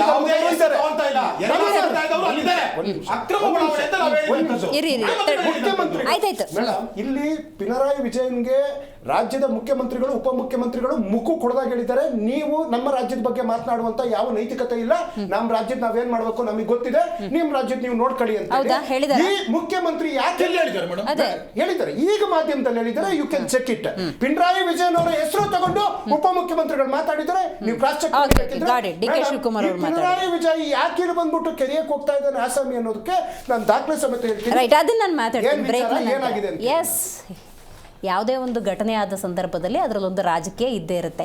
ವಿಷಯನ ಗಮನಿಸೋಣ ನೋಡಿ. ನಾನು ಆಗಲೇ ಉಲ್ಲೇಖ ಮಾಡಿದ ಹಾಗೆ ಬೆಂಗಳೂರಿನ ಯಲಹಂಕದ ಕೋಗಿಲು ಕ್ರಾಸ್ ಅಲ್ಲೇ ಇರುವಂಥ ಪಕ್ಕೀರ ಬಡಾವಣೆ 180ಕ್ಕೂ ಹೆಚ್ಚು ಮನೆಗಳನ್ನು ನೆಲಸಮ ಮಾಡಲಾಗಿದೆ. ಯಾವ ಕಾರಣಕ್ಕೆ? GBA ವ್ಯಾಪ್ತಿಯ ಅಂದರೆ ಸರ್ಕಾರದ ಜಾಗ, ಅದು GBA ಆ್ಯಕ್ಷನ್. ಇದು ಹೆಂಗೆ ಮಾಡಿದ್ದಾರೆ? ಏಕಾಏಕಿ ಬಂದು ಬುಲ್ಡೋಸರ್ ಹಚ್ಚಿದ್ರ? ನೋ, ಬೇಕಾದಷ್ಟು ನೋಟಿಸ್ ಕೊಟ್ಟಿದ್ದಾರೆ. ಯಾಕೆ ಅಂತ ಕೊಟ್ಟಿದ್ದಾರೆ? ಅಕ್ರಮ ನಿವಾಸಿಗಳು ಅನ್ನೋ ಕಾರಣಕ್ಕೆ. ರೈಟ್, ದರ್ಶನ್ ಅವರಾಗಲೇ ಉಲ್ಲೇಖ ಮಾಡಿದ ಪ್ರಕಾರ ಕನ್ನಡ ಮಾತಾಡ್ತಿದ್ದಾರೆ. ಅಕ್ರಮ ನಿವಾಸಿಗಳ ವಲಸಿಗರ ಇದ್ರ ಬಗ್ಗೆ ಒಂದು ಕ್ಲಾರಿಟಿ ಪಡ್ಕೋಬೇಕು. ಅವ್ರು ಬೇರೆ ರಾಜ್ಯದವರು, ಬೇರೆ ದೇಶದವರು ಆದರೆ ಗಡಿಪಾರು ಮಾಡಬೇಕಾಗತ್ತೆ. ಅಕ್ರಮ ನಿವಾಸಿಗಳು ಅನ್ನೋದಾದರೆ ಅವ್ರು ಎಲ್ಲಿಯವರು? ಕನ್ನಡಿಗರೇ ಆದರೆ ಯಾಕೆ ಅಲ್ಲಿಗೆ ಬಂದಿದ್ದಾರೆ, ಯಾವಾಗಿಂದ ಇದ್ದಾರೆ, ಆಧಾರ್ ಕಾರ್ಡ್ ಪಡ್ಕೊಂಡಿದ್ರೆ ಯಾವಾಗ ಪಡ್ಕೊಂಡ್ರು, ಯಾವ ಸರ್ಕಾರದ ಅವಧಿಯಲ್ಲಿ ಪಡ್ಕೊಂಡ್ರು, ಈ ಥರ ಕ್ಲಾರಿಟಿಯನ್ನು ನಾವು ಪಡ್ಕೊಂಡು ಅವ್ರಿಗೇನು ಪರ್ಯಾಯ ವ್ಯವಸ್ಥೆ ಮಾಡಬೇಕು ಅದನ್ನು ಮಾಡಬೇಕಾಗತ್ತೆ. ಅಕ್ರಮ ನಿವಾಸಿಗಳಾದರೆ ಒಂದು, ಅಕ್ರಮ ವಲಸಿಗರಾದರೆ ಮತ್ತೊಂದು ನಿಯಮ. ಇದರ ನಡುವಿರುವಂಥ ರಾಜಕೀಯವನ್ನು ಗಮನಿಸಬೇಕು. ರೈಟ್, 2026ರ ಕೇರಳದ ಚುನಾವಣೆಯಲ್ಲಿ ಕಾಂಗ್ರೆಸ್ಸನ್ನು ಹೆಂಗಾದರೂ ಮಾಡಿ ಸೋಲಿಸಬೇಕು ಅಂತ CPIM ಅನ್ನು ಮಣಿಸಬೇಕು ಅಂತ ಕಾಂಗ್ರೆಸ್ ತಮ್ಮದೇ ಆದಂಥ ಹೋರಾಟ ಒಳಪಕ್ಷದಲ್ಲಿ ಇರುವಂಥ ಈ ಸನ್ನಿವೇಶದಲ್ಲಿ ಕರ್ನಾಟಕದ ಒಂದು ಸಣ್ಣ ಇನ್ಸಿಡೆಂಟನ್ನು, ಈ ಅತಿಕ್ರಮಣದ ಜಾಗವನ್ನು ತೆರವು ಮಾಡುವ ವಿಷಯವನ್ನು ಇಟ್ಕೊಂಡು ಹಣಿಯೋದಕ್ಕೆ CPIM ಮುಂದಾಗತ್ತೆ. ಅದೇ ಈ ಟ್ವೀಟ್. ಆ ಟ್ವೀಟ್ಗೆ ಪ್ರತಿಕ್ರಿಯೆ ಕೊಡಬೇಕಾದಂತಹ ಮುಖ್ಯಮಂತ್ರಿ ಸಿದ್ದರಾಮಯ್ಯನವರು, ರಾಜ್ಯದ ಉಪಮುಖ್ಯಮಂತ್ರಿ ಆಗಿರುವಂಥ DK ಶಿವಕುಮಾರ್ ಅವರು ತಡವಾಗಾದರೂ ರಿಪ್ಲೈ ಮಾಡಿದ್ದಾರೆ.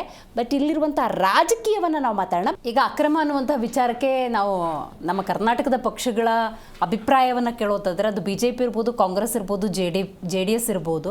3 ಜನ ಅಕ್ರಮ ನಿವಾಸಿಗಳು ಅಂತ ಹೇಳಿದ್ರೆ ನಾವು ಅದನ್ನು ಒಪ್ಪೋದಿಲ್ಲ ಅಂತಲೇ ಹೇಳ್ತಾರೆ. ಈಗ ಅಕ್ರಮ ವಲಸಿಗರು ಅಂತ ಬಂದ ಸಂದರ್ಭದಲ್ಲಿ ಡೆಫಿನೆಟ್ಲಿ ಅವ್ರು ನಮ್ಮ ರಾಜ್ಯದವರೆಲ್ಲ ಅಕ್ರಮವಾಗಿ ನಿಲ್ಲಿಸಿದ್ದಾರೆ ಅಂತ ಹೇಳಿದ್ರೆ ಗಡಿಪಾರು ಮಾಡಬೇಕು ಅಂತಲೇ ಹೇಳ್ತಾರೆ. ಬಟ್ ಇಲ್ಲಿ ಕೇರಳದ CM ಟ್ವೀಟ್ ಮಾಡಿ ಹೇಳ್ತಾರೆ, ಸಂಸದರು ಮಾತಾಡ್ತಾರೆ, ಅದ್ರ ಬಗ್ಗೆ ಟೀಕೆ ಮಾಡ್ತಾರೆ ಅಂದರೆ ನಾವು ಅಷ್ಟು ಅವಕಾಶ ಕೊಟ್ಟಿದ್ದೀವಿ ಮಾತಾಡೋಕ್ಕೆ ನಮ್ಮ ಬಗ್ಗೆ ಅಂತ. ಅಲ್ಲ ಮೇಡಮ್, ಇವತ್ತು ಈ ರಾಜ್ಯ ಸರ್ಕಾರದಲ್ಲಿ ಯಾರು CM ಅಂತಾನೆ ಗೊಂದಲ ಆಗಿದೆಲ್ಲ ಮೇಡಮ್. ಇವತ್ತು DCM CM ಇಲ್ಲ ಸಿದ್ದರಾಮಯ್ಯ CM ಅನ್ನೋದು ಗೊಂದಲ ಆಗಿದೆ. ಅವರಿಬ್ಬರಲ್ಲಿ ಸ್ಪಷ್ಟತೆ ಇಲ್ಲ. ಅದಕ್ಕೆ ಇವತ್ತು ಹೊರ ರಾಜ್ಯಗಳೆಲ್ಲ ಈಸಿಯಾಗಿ ನಮ್ಮನ್ನು ಆಕ್ಯುಪೈ ಮಾಡ್ತಾ ಇದ್ದಾರೆ. ನಮ್ಮ ಮೇಲೆ ಕನ್ನಡಿಗರ ಮೇಲೆ ಒಂದು ಆಡಳಿತನ ಚುಕ್ಕಾಣಿ ಹಿಡಿಯೋಕೆ ಹೋಗ್ತಾರೆ, ಕನ್ನಡಿಗರ ಮೇಲೆ ದೌರ್ಜನ್ಯ ತೋರ್ಸೋಕೋತಾ ಇದ್ದಾರೆ. ಇದಕ್ಕೆಲ್ಲ ಕಾರಣ ಯಾರು? ಇಲ್ಲಿನ CM and DCM ಅಂತ ನೇರವಾಗಿ ಹೇಳ್ಬೋದು. ಇವತ್ತು ಕೇರಳದವ್ರಿಗೂ ಕನ್ನಡವ್ರಿಗೂ ಸಂಬಂಧ ಇಲ್ಲ, ಕರ್ನಾಟಕದವ್ರಿಗೆ. ಅಂಥವ್ರು ಬಂದು ನಮ್ಮ ಬಗ್ಗೆ ಟ್ವೀಟ್ ಮಾಡ್ತಾರೆ, ಕನ್ನಡಿಗರ ಬಗ್ಗೆ ಮಾತಾಡ್ತಾವ್ರೆ ಅಂದ್ರೆ ನಮ್ಮ CM DCM ವೈಫಲ್ಯತೆ ಇದು ಕಾಣಿಸ್ತಾ ಇದೆ. ಒಂದು ಇವತ್ತು ದರ್ಶನ್ ಅವರು ಹೇಳ್ತಾ ಇದ್ದಾರೆ, ಅಕ್ರಮ ವಲಸಿಗಾರರು ಅಂದ್ರೆ ಕೇಂದ್ರಕ್ಕೆ ಹೋಗ್ಬೇಕು, ಅಮಿತ್ ಶಾ ಅವ್ರ ಹತ್ರ ಮಾತಾಡ್ಬೇಕು ಅಂತಾರೆ. ಕರ್ನಾಟಕ ಸರ್ಕಾರ ಯಾರ್ದು? ನಿಮ್ ಕೈಯಲ್ಲಿ ಆಗಲ್ಲ ಅದು ಹೇಳ್ಕೊಂಬಿಡಿ. ಅಕ್ರಮ ವಲಸಿಗಾರ ಕರ್ನಾಟಕದಲ್ಲಿ ಯಾರು ಬಂದು ನೀವೇ ಎಲ್ಲ ಅವ್ರನ್ನ ಗಡಿಪಾರು ಮಾಡಿ ಅಂತ ನೋಟಿಸ್ ಬಿಡ್ರಿ ಕೇಂದ್ರ ಸರ್ಕಾರಕ್ಕೆ. ಕೇಂದ್ರ ಸರ್ಕಾರ ತಗೊಂತಾರದ ಆಕ್ಷನ್. ಇವತ್ತು ನೀವೇನ್ ಹೇಳ್ತಾ ಇದ್ರಿ, ಹೊಸ ಆಲ ಬ್ಲಾಕ್ ಬಂದ್ಬಿಟ್ಟಿದೆ ಅಂತ. 20-30 ವರ್ಷದಿಂದ ಅಲ್ಲಿ ಇರೋದವರು, 20-30 ವರ್ಷದಲ್ಲಿ ಅಲ್ಲಿ PDO ಆಫೀಸರ್ ಯಾರು, ತಹಸೀಲ್ದಾರ್ ಯಾರು, AC ಯಾರು, DC ಯಾರು? ಇವತ್ತು 30 ವರ್ಷದಿಂದ ನೀವು ಓಟ್ ಹಾಕ್ಸ್ಕೊಂಡಿದ್ರಲ್ಲ, ಯಾರಿಗೆ ಹಾಕ್ಸ್ಕೊಂಡಿದ್ರಿ ಓಟ್? ನೀವು ಯಾರಿಗೆ ಬಿದ್ದಿದೆ ಓಟ್? ಅದು ಇವತ್ತು ನೀವು ಮಾಡ್ತಾ ಇರೋ ಪ್ರಕ್ರಿಯೆಗಳಿದಾವಲ್ಲ, ಇವತ್ತು ನೀವು ಅಲ್ಲಿ ಅಕ್ರಮ ಬಡವಣೆ ಅಂತ ನೀವೇ ಹೇಳ್ತೀರಿ. ಅಕ್ರಮ ಬಡವರಿಗೆ ಎಲ್ಲಾ ಸೌಕರ್ಯ ನೀವೇ ಕೊಟ್ಟಿದ್ರಿ. ವೋಟ್ ಬ್ಯಾಂಕ್, ವೋಟ್ ಮತಗಳು ನೀವೇ ಕನ್ವರ್ಟ್ ಮಾಡ್ಕೊಂಡಿದ್ರಿ. ಇವತ್ತು ಏಕೆ ನೀವು ಹೊಡೆದಿದ್ರಿ. ಆಯ್ತು, ಅದು ಸರ್ಕಾರದ ಒಂದು ಆಸ್ತಿಯಾಗಿದೆ, ಸರಿ ಒಪ್ಕೋಣ. ಇವತ್ತು ಏನು ಜಮೀರ್ ಅಹಮದ್ ಬಂದು ಇವತ್ತು ಸ್ಟೇಟ್ಮೆಂಟ್ ಕಂಟೆಂಟ್ ಕೊಡ್ತಾರಲ್ಲ, ಅವ್ರ ಗಮನಕ್ಕೆ ಇರಲಿಲ್ಲ. ಇಲ್ಲೊಂದು ಸ್ತಂಭ ಇದೆ, ಇಲ್ಲಿ ಅಕ್ರಮ ಬಡಾವಣೆ ಇದೆ, ಅಲ್ಲಿ ಮೂಲ ಸ್ಥಳೀಯರು ಯಾರು, ಎಷ್ಟು ವರ್ಷದಿಂದ ಇದ್ದಾರೆ, ಅವ್ರಿಗೆ ವಸತಿಯಲ್ಲಿ ಏನಾದರೂ ನಾವು ಉಚಿತವಾಗಿ ಕೊಡಬೇಕಾ? ಇವತ್ತು ನಾವು ನಿಮ್ಗೆ ಒಳ್ಳೆ ಗುಡ್ ನ್ಯೂಸ್ ಕೊಡ್ತೀವಿ ಅಂತ ಇದ್ರಲ್ಲ, ಒಡೆಯಕ್ಕೆ ಮುಂಚೆನೆ ಅವ್ರನ್ನೆಲ್ಲ ಪಟ್ಟಿ ಮಾಡಿ ವಲಸಿಗರು ಯಾರು, ಮತ್ತೆ ಅಲ್ಲಿ ಅಕ್ರಮವಾಗಿ ಬಂದಿರೋರು ಯಾರು, ಎಷ್ಟು ವರ್ಷದಿಂದ ಇದ್ದಾರೆ, ಇವರ ಮೂಲ ನಿವಾಸ ಏನಂತೆಲ್ಲ ಬಯೋಡಾಟ ತೆಗೆದ್ಬಿಟ್ಟು ನೀವು ಅವ್ರಿಗೇನು ಉಚಿತ ಶೌಚಾಲಯ ಮನೆಗಳು ಕೊಡ್ತಾ ಇದ್ರಲ್ಲ, ಆ ಮನೆಗಳನ್ನ ನೀವು ಅವ್ರು ಕೊಡ್ಬೋದಾಗಿತ್ತಲ್ಲ. ಕೊಟ್ಟಾದ್ಮೇಲೆ ಇದೊಂದು ಆಕ್ಷನ್ ತಗೊಂಬಂದಾಗಿತ್ತಲ್ಲ. ನೀವು ಅದ್ಯಾವುದೂ ಮಾಡದೆ ಏಕಾಏಕಿ ಇವತ್ತು ನಿಮ್ಮ ಕುಸಿತ ರಾಜ್ಯದಲ್ಲಿ ರಾಜಭರಣ ಕುಸಿತ ಆಯ್ತಾಯಿತು. ಇವತ್ತು ಆಡಳಿತನೇ ಕುಸಿದ ನಿಂತ ಯಂತ್ರ ಆಗಿದೆ. ನೀವು ಏಕಬಾರವಾಗಿ ಯಾವುದು ಕೂಡ ಕಂಟ್ರೋಲ್ ಇಲ್ಲದೆ, ನಿಮಗೆ ನಿಮ್ಮ ಮೈಂಡ್ ಸೀಮಿತ ಇಲ್ಲದೆ ಏಕ 4 ಗಂಟೆಗೆ ಹೋಗಿ ನೀವು ಹೊಡೆದ್ಬಿಟ್ಟು ಇವತ್ತು ನೀವು ಸಮರ್ಥಿಸ್ಕೊಂತ ಇದ್ದೀರಾ. ನಾವು ನಿಮಗೆ ಗುಡ್ ನ್ಯೂಸ್ ಕೊಡ್ತಾ ಇದೀವಿ, ಬೇರೆ ಕಡೆ ಮನೆಗಳು ಅಲರ್ಟ್ ಮಾಡ್ತೀವಿ ಅಂತ. ಈ ಜ್ಞಾನ ಅವು ಒಡೆಯಕ್ ಮುಂಚೆ, ಅವ್ರನ್ನ ಬೀದಿಗೆ ತರಕ್ ಮುಂಚೆ ಎಲ್ಲೋಗಿತ್ತು? ಡಿವೈಡ್ ಮಾಡ್ಬೇಕಾಯ್ತು. ವಲಸಿಗಾರ ಯಾರು, ಅಕ್ರಮ ವಲಸಿಗಾರ ಯಾರು, ಇವ್ರನ್ನ ಡಿವೈಡ್ ಮಾಡಿ ನೀವು ಅದನ್ನ ಮಾಡ್ಬೋದಾಯ್ತಲ್ಲ ಕಾನೂನು ರೀತಿ. ಅದನ್ನ ಯಾಕೆ ಮಾಡಿಲ್ಲ ಅಂತ ನಮ್ಮ ಪ್ರಶ್ನೆ. ಇವತ್ತು ನಿಮ್ಮ ಲೂಪ್ ಹೋಲ್ಸ್ಗಳು, ನಿಮ್ಮ ವೈಫಲ್ಯತೆಗೆ ಇಡೀ ಬೇರೆ ಬೇರೆ ರಾಜ್ಯದವರು, ಹೊರ ರಾಜ್ಯದವ್ರು ಬಂದು ಇಲ್ಲಿ ನಮ್ಮ ಮೇಲೆ ದೌರ್ಜನ್ಯ ಮಾಡ್ತಾ ಇದಾರೆ. ಇವತ್ತು ಗುಡಿಸ್ಲು, ಇವತ್ತು ಹೊಸ ತಾರ್ಪಲ್ಲು ಅಂತ ಇದ್ದಾರೆ. 30 ವರ್ಷದಿಂದ ಗುಡಿಸ್ಲಿದ್ರು ಅಂತಂದ್ರಾಗಿ ಅನುಕೂಲ ಆದಂಗೆಲ್ಲ ನೀವು ಕೊಡ್ತಾರೆ. 2,000 ರೂಪಾಯಿ ಎಲ್ಲ ಕಟ್ಕೊಂಡು ಅಕ್ರಮ ಬಡಾವಣೆ ಮಾಡ್ಕೊಂಡ್ಬಿಟ್ಟಿದ್ದಾರೆ ಅವರು. ಬ್ಲಾಕ್ಸ್ ಕಟ್ಕೊಂಡು ಹೋದ್ರೆ ಇವತ್ತು ನೋಡ್ತಾ ಇದ್ರಿ, ಕರೆಂಟ್ ಇಲ್ಲ, ಪಕ್ಕದು ಅಂತ ಇದ್ದೀರಾ. ಓಟ್ ಯಾರು ಹಾಕಿದ್ರು? ಓಟ್ ಪಕ್ಕದಲ್ಲಿದೆಯಲ್ಲ. ಇವತ್ತು 180 ಮನೆ ಇಂಟು ನೀವು ಒಂದು 5 ಅಂತ ಹಾಕೋಣ, ಹತ್ತತ್ರ ಒಂದು 700-900 ಓಟ್ ಬ್ಯಾಂಕ್ ಬರ್ತದಲ್ಲ. ಆ ಓಟ್ಗಳಲ್ಲಿ ಯಾರಿಗೆ ಬಿತ್ತು? 30 ವರ್ಷದಿಂದ ಇದ್ರಲ್ಲ ಇಲ್ಲಿಯವರು ಕಾಣಿಸಿಲ್ಲ ನಿಮಗೆ. ಸೊ ನಮ್ಮ ಪ್ರಶ್ನೆ ಇಲ್ಲೇ ಇವ್ರು ಮಾಡಿರೋ ಸರ್ಕಾರದ ವೈಫಲ್ಯಗಳು ಎದ್ದು ಕಾಣಿಸ್ತಾ ಇದೆ. ಅವರು ವಲಸಿಗರೇ ಆಗಿದ್ರೆ, ವಲಸಿಗೆ ಅಕ್ರಮ ಬಡಾವಣೆ ಆಗಿದ್ರೆ ಮೊದಲು ಅವ್ರನ್ನ ನೀವು ಇತ್ಯರ್ಥ ಮಾಡ್ಬೇಕಾಯ್ತು. ನೋಟಿಸ್ ಕೊಟ್ಟಿದ್ರಿ, ಯಾರು ಕೊಟ್ಟಿದ್ರಿ ನೋಟಿಸು? ಅಲ್ಲಿರೋ ಕೊಟ್ರಿ. ಅಲ್ಲಿನ ಮೂಲ ವಸತಿ ಕೊಡ್ಬೇಕಾದ್ರೆ ನೀವು ಯೋಚನೆ ಮಾಡ್ಬೇಕಾಯ್ತಲ್ಲ. ಸರಿ, ಅಲ್ಲಿ 30 ವರ್ಷದಿಂದ ಇದ್ದಾರೆ, ಇವರಿಗೆ ನಾವು ಉಚಿತ ಮನೆ ಕೊಡ್ಬೇಕು, ಫಸ್ಟ್ ಅವ್ರಿಗೆ ಅಲರ್ಟ್ ಮಾಡ್ಬೇಕಾಯ್ತು ಮನೆ, ನಾವತ್ ಕೊಡ್ಬೇಕಾಯ್ತು. ಕಾಂಟೆಕ್ಸ್ಟ್ ನನಗೆ ಅರ್ಥ ಆಯ್ತು. ಇಲ್ಲಿ 2 ಪ್ರಶ್ನೆಗಳಿದ್ದಾವೆ ದರ್ಶನ್ ಅವರೇ, ನೀವು ಅದಕ್ಕೆ ಉತ್ತರ ಕೊಡಬೇಕು. ಮೊದಲನೇದಾಗಿ ಯದು ಕುಮಾರ್ ಗೌಡ್ರು, ಭಾರತದ ಈ ಒಕ್ಕೂಟ ವ್ಯವಸ್ಥೆಯಲ್ಲಿ ಒಂದೊಂದು ರಾಜ್ಯ ಅಂದಾಗ ಆ ರಾಜ್ಯಗಳು ಅವರದೇ ಆದಂತಹ ಸಮಸ್ಯೆಗಳನ್ನು ಎದುರಿಸ್ತಿದ್ದಾವೆ. ಕೆಲವೊಬ್ಬ ರಾಜಕಾರಣಿಗಳು ಕೆಲವೊಂದು ಇಲ್ಲಿಗಲ್ ಆ್ಯಕ್ಟಿವಿಟೀಸು ಅಥವಾ ಮತ್ಯಾವುದೋ ಸಮಸ್ಯೆಗಳಲ್ಲಿ ಸಿಲುಕಿರ್ತಾರೆ. ಅದನ್ನು ಬೇಕಾದರೆ ಇಂಥ ಸಮಯದಲ್ಲಿ ಇಷ್ಟರವರೆಗೂ ಉಲ್ಲೇಖ ಮಾಡ್ಬೋದಾಗಿತ್ತು, ನೀವು ಟ್ವೀಟ್ ಮಾಡ್ಬೋದಾಗಿತ್ತು, ಅದನ್ನ ವಿರೋಧಿಸ್ಬೋದಾಗಿತ್ತು, ಅದನ್ನು ಟೀಕೆ ಮಾಡ್ಬೋದಾಗಿತ್ತು. ಅಂತಹ ಯಾವುದೇ ಒಂದು ಪ್ರಯತ್ನವನ್ನು, ಅಂಥ ಎದೆಗಾರಿಕೆಯೇ ಕರ್ನಾಟಕ ಕಾಂಗ್ರೆಸ್ ಸರ್ಕಾರ ತೋರಿಸ್ತಿಲ್ಲ. ಇನ್ನೊಬ್ರು ಕೈಲಿ ಹೇಳಿಸ್ಕೊಳ್ಳಂಗೆ ಮಾಡ್ಕೊಂಡಿದ್ದೀರಿ ಅನ್ನೋ ಕಾಂಟೆಕ್ಸ್ಟ್, ಇದಕ್ಕೆ ಉತ್ತರ ಕೊಡಬೇಕು. ಆ್ಯಂಡ್ ಸೇಮ್ ಟೈಮ್ ನಾಗೇಂದ್ರ ಅವ್ರು ಹೇಳಿದ್ದನ್ನು ನಾನು ಉಲ್ಲೇಖ ಮಾಡ್ತಾ ಇದ್ದೀನಿ. 25 ವರ್ಷಗಳಿಂದ ಇದ್ದಾರೆ, ಅವ್ರ ಅಕ್ರಮ ನಿವಾಸಿಗಳು ಅನ್ನೋದಾದರೆ ದೇರ್ ಇಸ್ ಅ ಪ್ರೊಸೀಜರ್. ನೀವು ಹೇಳಿರ್ಬೋದು ನೋಟಿಸ್ ಕೊಟ್ಟಿದ್ದೀರಿ ಅಂತ ಹೇಳಿ, ಬಟ್ ಅವರು ಅಕ್ರಮ ನಿವಾಸಿಗಳು ಅಂದರೆ ನೀವೇ ಹೇಳಿದ್ರಲ್ಲ ಅದೆಷ್ಟೋ ಮನೆಗಳನ್ನು ಕೊಡ್ತಾ ಇದ್ವಿ, ಅದನ್ನೊಂದು ಲಿಸ್ಟ್ ಮಾಡ್ಕೊಂಡು ನಾವು ನೆಕ್ಸ್ಟ್ ಅವ್ರಿಗೆ ಕೊಡ್ತೀವಿ ಅಂತ ಹೇಳೋದಲ್ಲ. ಪಾಪ ಅವ್ರು ಕರ್ನಾಟಕದವರೇ ಆಗಿದ್ದರೆ ಇಲ್ಲೇ ಬದುಕನ್ನು ಕಟ್ಕೊಂಡವ್ರಿಗೆ ಅವ್ರಿಗೆ ಭರವಸೆ ಕೊಡ್ಬೋದಾಗಿತ್ತು. ಈಗಲ್ಲೇನೋ ಛತ್ರ ಬುಕ್ ಮಾಡೋದಲ್ಲ ಅಂತ. ಮೇಡಮ್, ಫಸ್ಟು ನಾನು JDSನವರಿಗೆ ಹೇಳ್ತೀನಿ ಮೇಡಮ್. ಇವಾಗ ಅವ್ರ ಉಲ್ಲೇಖದ ವರ್ಷಗಳೆಷ್ಟು? 25 ವರ್ಷ. ಅಕ್ರಮ, ಅವ್ರಿಗೆ ಮನೆ ಕೊಡಬೇಕಿತ್ತು, ಯಾರನ್ನು ಹುಡುಕ್ಬೇಕಿತ್ತು ಅಂತ. 2006ರಲ್ಲಿ ರಾಜ್ಯದಲ್ಲಿ ಕುಮಾರಸ್ವಾಮಿ ಅವರು ಮುಖ್ಯಮಂತ್ರಿ ಆಗಿದ್ರು. ಒಂದು ನಿಮಿಷ ಗೌರವ ಇಟ್ಕೊಂಡು ಪ್ಲೀಸ್. ಇನ್ನು 2008ರಲ್ಲಿ ಯಡಿಯೂರಪ್ಪ ಸಾಹೇಬರು ಮುಖ್ಯಮಂತ್ರಿ ಆಗಿದ್ರು, DV ಸದಾನಂದ ಗೌಡರು ಆಗಿದ್ರು, ಜಗದೀಶ್ ಶೆಟ್ಟರು ಆಗಿದ್ರು, ಮತ್ತೆ ಕುಮಾರಸ್ವಾಮಿ ಅವರಾದ್ರು, ಯಡಿಯೂರಪ್ಪನವರಾದ್ರು, ಬೊಮ್ಮಾಯಿ ಅವರಾದ್ರು. ಅವರು ಅಕ್ರಮ ವಲಸಿಗರು ಅಕ್ರಮವಾಗಿ ಬಂದಿರೋರಾಗಿದ್ರೆ ಒಕ್ಕಲೆಬ್ಸುವಂಥ ಕೆಲಸ ಮಾಡಬೇಕಿತ್ತು, ಯಾಕೆಂದ್ರೆ ಅದು ಸರ್ಕಾರಿ ಭೂಮಿ. ಇನ್ನೊಂದು, ನಾವು ಸರ್ಕಾರದಲ್ಲಿ ಕಾನೂನಾತ್ಮಕವಾಗಿ ಏನು ಮಾಡಬೇಕು, ಅವರಿಗೆ ನೋಟಿಸ್ ಕೊಡುವಂಥ ಕೆಲಸ ಕೊಟ್ಟಿದ್ವಿ, ಅದು ನಿಮ್ಮ ಜಾಗ ಅಲ್ಲ, ನೀವು ತೊಲಗಿ, ಅಲ್ಲಿಂದ ತೆರಳಿ. ತೊಲಗಿ ಅನ್ನೋ ಪದ ತಪ್ಪಾಗ್ತದೆ. ಅಲ್ಲಿಂದ ತೆರಳಿ, ನಿಮ್ದೇನಿದೆ, ಯಾಕೆಂದ್ರೆ ನೀವು ಬಂದಿರೋದೇ ಅಕ್ರಮವಾಗಿ. ಅಕ್ರಮ ಬಡಾವಣೆ ಅವ್ರು ಒತ್ತಿ ಹೇಳ್ತಾ ಇದ್ದಾರೆ. ಅದು ಬಡಾವಣೆ ಅಂದ್ರೆ ನೀವು ಒಂದೇನೋ ಮಾಡ್ಕೊಂಡಿದ್ದೀರ, ಕರೆಕ್ಟ್. ಯಡಿಯೂರಣ್ಣ ಹೇಳಿದ್ದು ಕರೆಕ್ಟೇ, ನಿಮ್ದಲ್ಲ ಅದು ಸರ್ಕಾರದ್ದು. ನಿಮ್ದು ಆಧಾರು ವೋಟರ್ ID ಎಲ್ಲಿದೆ ಅಲ್ಲಿಗೆ ಹೋಗಿ ಅಂತ ನಾವು ಹೇಳುವಂತ ಕೆಲಸ ಮಾಡಿದ್ದೀವಿ. ಆ ಲ್ಯಾಂಡಿಂದು ಯಾರದೇ ವೋಟರ್ ID ಆಗಿಲ್ಲ. ಪರ್ಟಿಕ್ಯುಲರ್ಲಿ ನಾವೇನು ನೋಡ್ತಾ ಇದೀವಲ್ಲ, ಅಲ್ಲಿದ್ ಯಾವುದು ವೋಟರ್ ID ಇಲ್ಲ, ಅಲ್ಲಿದ್ ಯಾವುದು ರೇಷನ್ ಕಾರ್ಡ್ ಇಲ್ಲ, ಅಲ್ಲಿದ್ ಯಾವ್ದು, ಯಾಕೆಂದ್ರೆ ಮಾಡಿರೋ ಅವ್ನು PDO ಎಲ್ಲ ಮನೆಗೆ ಹೋಗ್ಬಿಡ್ತಾನೆ. ಆ ಸುಲಭಕ್ಕೆ ಸಾಧ್ಯ ಇಲ್ಲ. ಇನ್ನೊಂದು ಪಕ್ಷ ಪರ್ಟಿಕ್ಯುಲರ್ ಪ್ಲೇಸ್ ಆಗಿದ್ರೆ, ಆಧಾರ್ ಇದ್ರೆ ನಿಸ್ಸಂದೇಶವಾಗಿ ಪರಿಶೀಲನೆ ಮಾಡಿ ನೀವು ಅಲ್ಲಿರಂತ ಮೂಲ ನಿವಾಸಿಗಳು ಕೇಳಿ, ಆಧಾರ್ ಕಾರ್ಡ್ಗಳು ತೋರಿಸಿ, BPL ಕಾರ್ಡ್ಗಳು ತೋರಿಸಿದ್ದಾರೆ. ಇವ್ರು ಯಾಕಂದ್ರೆ ತಿರ್ಸ್ತಾ ಇದ್ದಾರೆ, 30 ವರ್ಷದಿಂದ ದೂರ ಇದ್ದಾರೆ. ಅವ್ರೇನ್ ಬೆಂಗಳೂರಿನಿಂದ ದೂರ ಇದ್ದಾರೆ? ಒಂದ್ ನಿಮಿಷ, ಬೆಂಗಳೂರಿನ ಎಷ್ಟು ದೂರ ಇದ್ದಾರೆ, ಅವರು ವಿಧಾನಸೌಧದಿಂದ ಎಷ್ಟು ದೂರ ಇದ್ದಾರೆ, ಅದನ್ನ ಕನ್ಸಿಡರ್ ಮಾಡಿ ನೀವು. ಈಗ DK ಶಿವಕುಮಾರ್ ಹೋಗಿದ್ದಾರೆ, ಅದನ್ನ ಕೇಳ್ಬೇಕಲ್ಲ. ಇವರೇ ಪಕ್ಕದಲ್ಲಿ 30 ವರ್ಷದಿಂದ ಇದರಲ್ಲಿ ಅಧಿಕಾರಿಗಳಿಲ್ವಾ ಅಲ್ಲಿ? ವಿಧಾನಸೌಧದಿಂದ ಯಲಹಂಕ ಎಷ್ಟು ದೂರ ಇದೆ? ಸ್ವಾಮಿ, ಬೆಂಗಳೂರು ನಗರಾಭಿವೃದ್ಧಿ ಸಚಿವರಿಗೆ ಡಿಸ್ಟೆನ್ಸ್ ಹೇಳ್ಕೊಡ್ತಿದ್ದೀರಾ? ಅವ್ರಿಗೆ ಗೊತ್ತಿದೆ, ಹೋಗ್ತಾರೆ. ಈಗ ಅವ್ರು 25 ವರ್ಷದಿಂದ ಅಲ್ಲೇ ಇದ್ದಾರೆ, ಆಧಾರ್ ಕಾರ್ಡ್ ಹೊಂದಿದ್ದಾರೆ, ನೀವು ಹೇಳ್ತಿದ್ದೀರಿ 25 ವರ್ಷದಿಂದಾನೇ ಇರಬಹುದು, ಆದ್ರೆ ಪರ್ಟಿಕ್ಯುಲರ್ ಆ ಜಾಗದ ಆಧಾರ್ ಕಾರ್ಡ್ ಅಲ್ಲ ಅಂತ ಅವ್ರು ಹೇಳ್ತಿದ್ದಾರೆ. ಯಾವ್ದು ಒಪ್ಕೋಬೇಕು? ಈಗ ನೀವೇ ಕನ್ಫ್ಯೂಸ್ ಮಾಡ್ಬಿಟ್ರೆ ಅಲ್ಲಲ್ಲ, ಈಗ ತನಿಖೆ ಬರುತ್ತಲ್ಲ, ಆ ರಿಪೋರ್ಟ್ ನ ಒಪ್ಕೋಬೇಕಾಗತ್ತೆ ನಾವು. ತಡ್ರಿ ಬಂದೆ, ಒಂದು ಆಸ್ತಿನ ನೀವು ಆಕ್ಯುಪೈ ಮಾಡ್ಕೊಂಡ್ರಿ, ಅಲ್ಲಿ ಜನಗಳು ಫಸ್ಟ್ ಅಲ್ಲಿ ಮೂಲ ನಿವಾಸಿಗಳ ಅದನ್ನ ನೀವು ತಿಳ್ಕೊಂಡ್ರ, ಇಲ್ಲ ಮೂಲ ನಿವಾಸಿಗಳಿಗೆ ಪರ್ಯಾಯ ವ್ಯವಸ್ಥೆ ಮಾಡ್ರ? ಆ ಪರ್ಯಾಯ ವ್ಯವಸ್ಥೆ ಇವಾಗ ಮಾಡ್ತಾ ಇದ್ರೆ ನೀವು ಬೀದಿಗೆ ತಂದು ಬೀದಿ ಮೇಲೆ ಅವರು ಊಟಕ್ಕೆ ಇಲ್ಲದೆ ಇವತ್ತು ಚಳಿಗಾಲದಲ್ಲಿ ಬೀದಿಯಲ್ಲಿ ಒದ್ದಾಡಂತ ಪರಿಸ್ಥಿತಿ ಇರ್ತದೆ. ಇವಾಗ ನೀವು ಕೇರ್ ತಗೊಂತ ಇದ್ರಲ್ಲ, ಇದು ಬಿಫೋರ್ ನೀವು ಹಾಕಿದ್ನೆಲ್ಲ ತಗೊಂಡು ಮುನ್ಸೂಚನೆ ತಗೊಂಡು ಇದನ್ನೆಲ್ಲ ಮಾಡಿ ಆಮೇಲೆ ಡೆಮೊಲೇಷನ್ ಮಾಡಿದ್ರೆ ಈ ಪರಿಸ್ಥಿತಿ ರಾಜ್ಯಕ್ಕೆ ಬರ್ತಾ ಇತ್ತಾ? ಇಲ್ಲ ಕೇರಳದವ್ರು ಬಂದು ನಮ್ಮ ಬಗ್ಗೆ ಮಾತಾಡ್ತಾ ಇದ್ರ? ದಯವಿಟ್ಟು ಒಂಚೂರು ಮಾತಾಡಿ ಸರ್, ಸುಮ್ಮನೆ ಏನೋ ಡಿಸ್ಟರ್ಬ್ ಮಾಡಬೇಡಿ ಮೇಡಮ್. ಒಂದ್ ನಿಮಿಷ ಮೇಡಮ್, ಇವತ್ತು ಪಿಣರಾಯಿ ವಿಜಯನ್ ಬಗ್ಗೆ ಹೌದು ಅವ್ರ ಧ್ವನಿ ಎತ್ತಲೇಬೇಕು. ಯಾರು ನಮ್ಮ ರಾಜ್ಯದ ಬಗ್ಗೆ ಮಾತಾಡಕ್ಕೆ? ಹಂಗೆ ನಾನು ಕೇಳ್ತೀನಿ, ಪಹಲ್ಗಾಮ್ ದಾಳಿ ಆದಾಗ ಟ್ರಂಪ್ ಯಾರು ಬಂದು ಇಲ್ಲಿ ಯುದ್ಧ ನಿಲ್ಸಕ್ಕೆ? ಯಾರು ಇವತ್ತಿನ ತನಕ ಏನಾದ್ರು ಉತ್ತರ ಕೊಟ್ಟಿದಾರ? ಕೇಂದ್ರ ಸರ್ಕಾರ ಏನಾದ್ರು ಹೇಳಿದ್ಯಾ? ದಿನಂಪ್ರತಿ ನಮ್ಮ ದೇಶದ ಘನತೆ ಹಾಳಾಗುವಂತ ಆತ ಮಾಡಿದ್ನಲ್ಲ, ಅದಾದ್ಮೇಲೆ ಮುಂದುವರೆದ ಭಾಗ 2 ಲಕ್ಷ ಭಾರತೀಯರನ್ನ ವಾಪಸ್ ಕಳಿಸಿದ್ರಲ್ಲ. ಬೇಡ, ರಾಜ್ಯಕ್ಕೆ ಚರ್ಚೆ ಮಾಡ್ತಾ ಹೋದ್ರೆ 1000 ಆಗ್ತದೆ.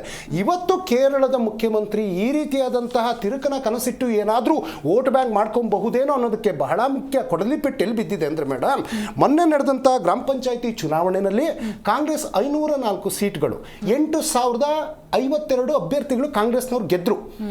ಏನು LDF ಇತ್ತು ನೆಲ ಕಚ್ಚೋಯ್ತು. ಅದೇ ಒಂದು ಏನು ತಾಲೂಕ್ ಪಂಚಾಯತಿನಲ್ಲಿ ಒಟ್ಟು 79 ಕ್ಷೇತ್ರದಲ್ಲಿ ಕಾಂಗ್ರೆಸ್ ಗೆದ್ಕೊಳ್ತದೆ. ಜಿಲ್ಲಾ ಪಂಚಾಯತ್ ಒಟ್ಟು 7 ಕ್ಷೇತ್ರವನ್ನು ನಾವು ಗೆಲ್ತೀವಿ. ಮುನ್ಸಿಪಾಲಿಟಿ 54 ಕ್ಷೇತ್ರವನ್ನು ನಾವು ಗೆಲ್ತೀವಿ, ಅವ್ರು ಬರೀ 28.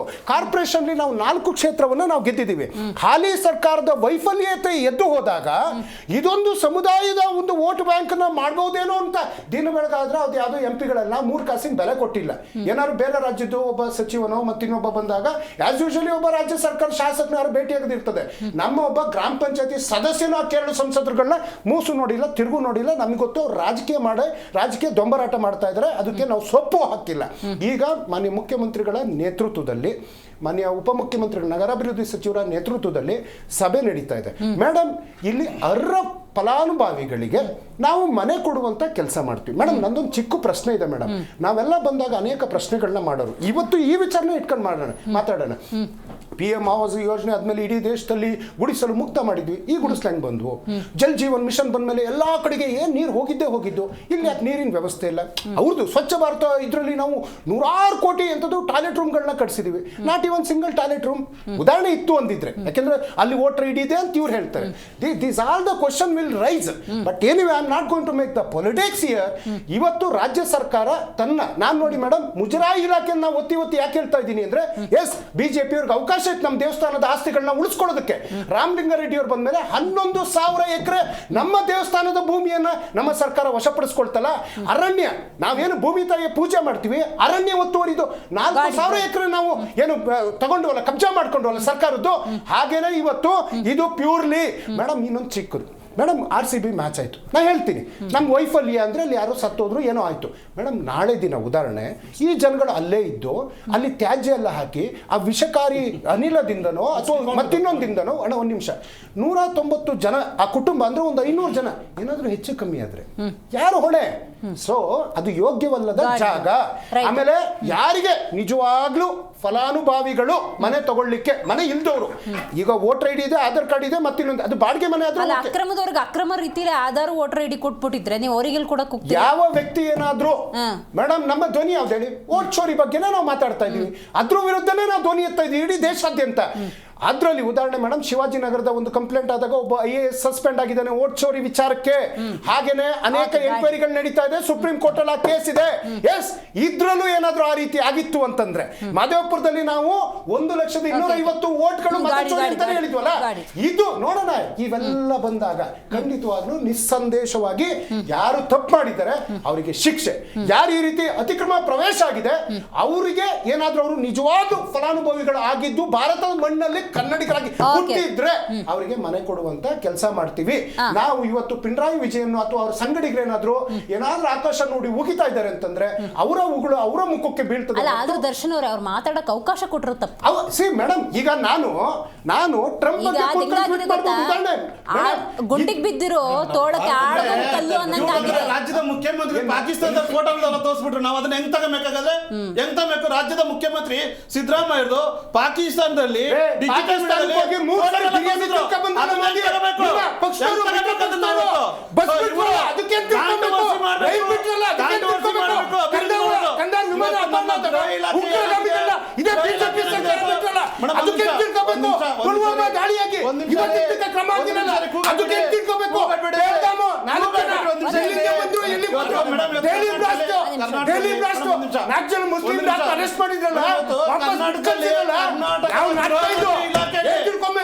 ಗುಜರಾತಿಂದ ಮುಂಬೈಯಿಂದ ಬಂದು ಡ್ರಗ್ಸ್ ಮಾಫಿಯಾನ 3 ಕಡೆ ನೀವು ರೈಡ್ ಮಾಡ್ತಾ ಇದ್ದಾರೆ ಅಂದ್ರೆ ನಮ್ಮ ಕರ್ನಾಟಕ ರಾಜ್ಯದ ಏನಾಗ್ತಾ ಇದೆ?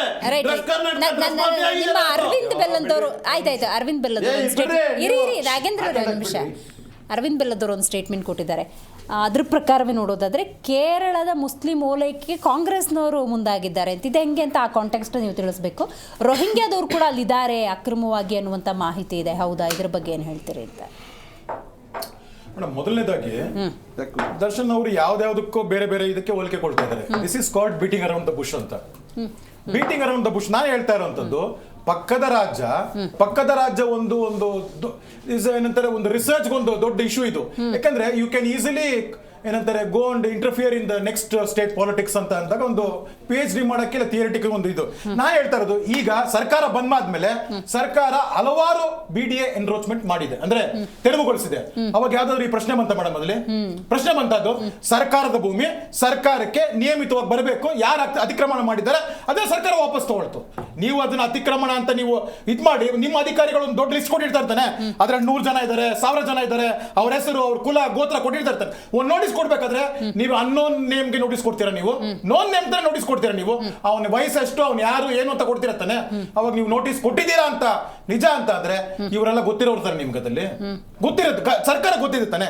ಈಗ ನಾ ಹೇಳ್ತಾ ಇರೋಂಥದ್ದು, ಆಕ್ಷನ್ ನೀವು ಯೋಚನೆ ಮಾಡಿದ್ರೆ ಆಕ್ಷನ್ ಮಾಡಿದ್ರಿ, ಆಕ್ಷನ್ ಮಾಡಾದ್ಮೇಲೆ why are you going back with your action? What is stopping you with your action? ಆವಾಗ ಡೆಪ್ಯೂಟಿ CM ಬಂದು ಇವತ್ತು ಹೇಳ್ತಾರೆ ಇವರಿಗೆ ಪುನರ್ವಸತಿ ಕಲ್ಪಿಸ್ತೀವಿ, ರಾಜೀವ್ ಇದರಲ್ಲಿ ಆವಾಸ್ ಯೋಜನೆಯಲ್ಲಿ ಪುನರ್ವಸತಿ ಅಂದ್ರೆ, ಈಗ ಇವರು ಅಲ್ಲಿರುವಂತ ಬಡವರಿಗೆ ಅಂತ ಕಲ್ಪಿಸ್ತಾರ, ಅಕ್ರಮ ಬಡಾವಣೆಯಲ್ಲಿರುವಂತ ಅಕ್ರಮ ನಿವಾಸಿಗಳು ಅಂತ ಪುನರ್ವಸತಿ ಕಲ್ಪಿಸ್ತಾರ, ಇಲ್ಲ ಅಕ್ರಮ ವಾಸಿಗಳು ಅಂತ ಕೊಡಿಸ್ತಾರ? ಯಾರು? ಯು ಶುಡ್ ಸ್ಪೆಸಿಫೈ ಅಲ್ಲ. ಅಕ್ರಮ ಬಡಾವಣೆ ಅಂದಾಗ ಅಲ್ಲಿ ಯಾರಿದ್ದಾರೆ, ರಾಜ್ಯದವ್ರು ಇದ್ದಾರಾ, ಇದ್ದಿದ್ದಾರೆ ಅಂತ. ಮತ್ತೆ ಇವತ್ತು ಜಮೀರ್ ಅಹಮದ್ ತುಂಬಾ ಬಂದ್ಬಿಟ್ರು. ನಾ ಕೇಳ್ತಾ ಇರೋದು ಇಷ್ಟ ಮೇಡಮ್, ಅದಲ್ಲಿ ರಾಜ್ಯದ ಬೇರೆ ಬೇರೆ ಬೇರೆ ಎಷ್ಟೊಂದು ಜ್ವಲಂತ ಸಮಸ್ಯೆ ಇರಬೇಕಾದಾಗ ಇಷ್ಟು ಕ್ವಿಕ್ ರಿಯಾಕ್ಷನ್ಸ್ ಕರ್ನಾಟಕ ಸರ್ಕಾರ ಮಾಡಿತ್ತು ಅಂದ್ರೆ ಎಷ್ಟು ಒಳ್ಳೇದಿರ್ತಿತ್ತು. ನೀವು ಬಂದ್ಬಿಟ್ಟು ಇವಾಗ ಸ್ಪೆಸಿಫಿಕ್ ಆಗಿ ಅದು ಫಕೀರ್ ಕಾಲೋನಿನ ಇಲ್ಲ ವಸೀಂ ಕಾಲೋನಿನ ನಮ್ಗೆ ಅದಿದ್ದಿಲ್ಲ. ನೀವು ಇಂಟ್ರೆಸ್ಟ್ ತೋರಿಸ್ತಾ ಇರೋದು KC ವೇಣುಗೋಪಾಲ್ ಇದ್ ಮಾಡಿದ್ರಿಂದ ವೈಸ್ ಏಜೆನ್ಸಿ. ನಾ ಕೇಳ್ತಾ ಇರೋಂಥದ್ದು, RCB ಕೊಟ್ರು, RCB ಮುಖ್ಯಮಂತ್ರಿಗಳು ಕರೆದಿದ್ದು ಇವರೇನೆ, ಉಪಮುಖ್ಯಮಂತ್ರಿಗಳು ಸ್ಟೇಡಿಯಂ ಹತ್ರ ಬಂದಿದ್ದು ಕರೆದಿದ್ದು ಇವರೇನೆ, ಕೊನೆಗೆ ಕಮಿಷನರ್ ನ ಬಲಿ ಕೊಟ್ರಿ. ಆತರ ಇರ್ಬೇಕಾದಾಗ ನಾವ್ ಹೇಳ್ತಾ ಇರುವಂತದ್ದು, ನಿಮ್ಮ ಒಂದು ರಾಜಕೀಯದ, ನಾ ಹೇಳ್ತಾ ಇರೋದು ಕರ್ನಾಟಕದ ಮಾನವನ ಹರಾಜು ಹಾಕ್ಬೇಡ್ರಿ, ಕೇರಳದ ಪಾಲಿಟಿಕ್ಸ್ ಕೇರಳದಲ್ಲಿ ಮಾಡ್ರಿ. KC ವೇಣುಗೋಪಾಲ್ ಅವರ ಇಂಟ್ರೆಸ್ಟ್ ಅನ್ನ ಕರ್ನಾಟಕದ ಮುಖಾಂತರ ಕೇರಳದ ಬೇರೆ ನಿಮ್ಮ ವೋಟರ್ಸ್ಗೆ ಪ್ಲೀಸ್ ಮಾಡುವಂತ ಅವಶ್ಯಕತೆ ಏನಿತ್ತು? ದರ್ಶನ್ ಅವ್ರು ಹೇಳಿದ್ರಲ್ಲ, ದೇಶದ ಮಾನ ಮರ್ಯಾದೆಯನ್ನ ಟ್ರಂಪ್ ಎದುರುಗಡೆ ಟ್ರಂಪ್ ಮಾತಾಡಕ್ ಅವಕಾಶ ಕೊಟ್ಟರು ನೀವು ಹೆಂಗಿದ್ರಿ, ಯಾವ ನೈತಿಕತೆ? ನಾವು ಹೇಳ್ತಾ ಇದೀವಿ, ನಾವು ಇವತ್ತು ಮಾತಾಡ್ತಾ ಇರೋದು stick on to the subject ಆಗಬೇಕಾದ ಫೆಡರಲ್ ಸ್ಟ್ರಕ್ಚರ್ ಆಫ್ ದಿ ಭಾರತದ್ದು. ನಾನು ಅದೇ ಹೇಳಿದೆ. ಸೊ ಇಫ್ ಯು ಹ್ಯಾವ್, ನೀವು ಟ್ರಂಪ್ ಬಗ್ಗೆ ಮಾತಾಡಿ ಅಂತ ಹೇಳಿದಾಗ I am challenging him.